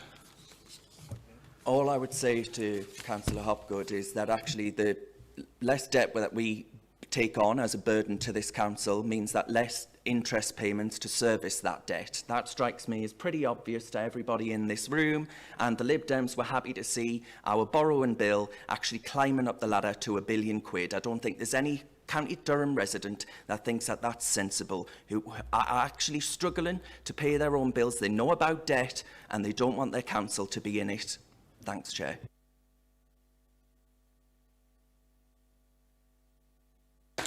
Thanks very much. Can we move on to the next question? May I invite Councillor Leslie Maven to ask her question, please. Thank you, Chair. Councillor Leslie Maven, Belmont Division. In the new Durham Family Strategy, it states that following the national unrest in 2024, when there were a number of riots, community support was available to our unaccompanied asylum-seeking children and those children and young people in care from black and global majority backgrounds, and that children and young people with different needs and where English is a secondary language will have easy and readily available access to information across various mediums. Can the relevant portfolio holder please advise me how I, members and our residents have confidence this will be the case, given statements, literature and posts made by members of the ruling administration? Thank you. Councillor Hunt. Thank you, Chair. In the new Durham Family Strategy, it states that following the national unrest in 2024, when there were a number of riots, community support... Sorry, I'm reading the question. Please forgive me. The Durham Family Strategy is very clear about the Council's commitment to supporting all of our children and young people across the county. It also describes how we are investing in meeting the needs of children and young people from all backgrounds. We have well-established services to meet children's needs regardless of their background, and will continue to focus on helping our children to their full potential. For the record, the report produced by the Director of Children's Services highlights a link between the recent national riots and community support for asylum-seeking children. The Council wishes to make it clear that it does not condone any form of civil unrest which attributes to the failures of the Labour government, and at the same time are pleased to confirm that no such incidents have occurred in County Durham. Thank you, Chair. Thanks, thank you, Councillor Hunt. Councillor Maven, you have a right to reply if you wish. Thank you, Chair. It has to be a supplementary question. Sorry about that. Thank you for your assurances that all children in County Durham are equal. Can you confirm as portfolio holder that we will no longer see social media posts, comments and literature to the contrary?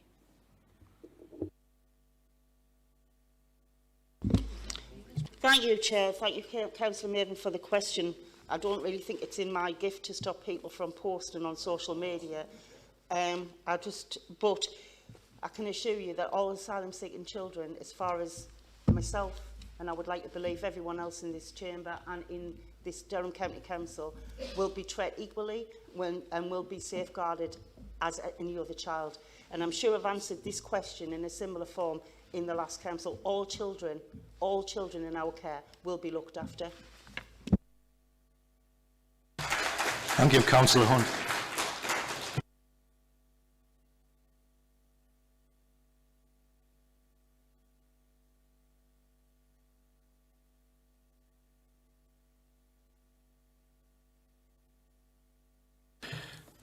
So that's the completion of the full council meeting for today.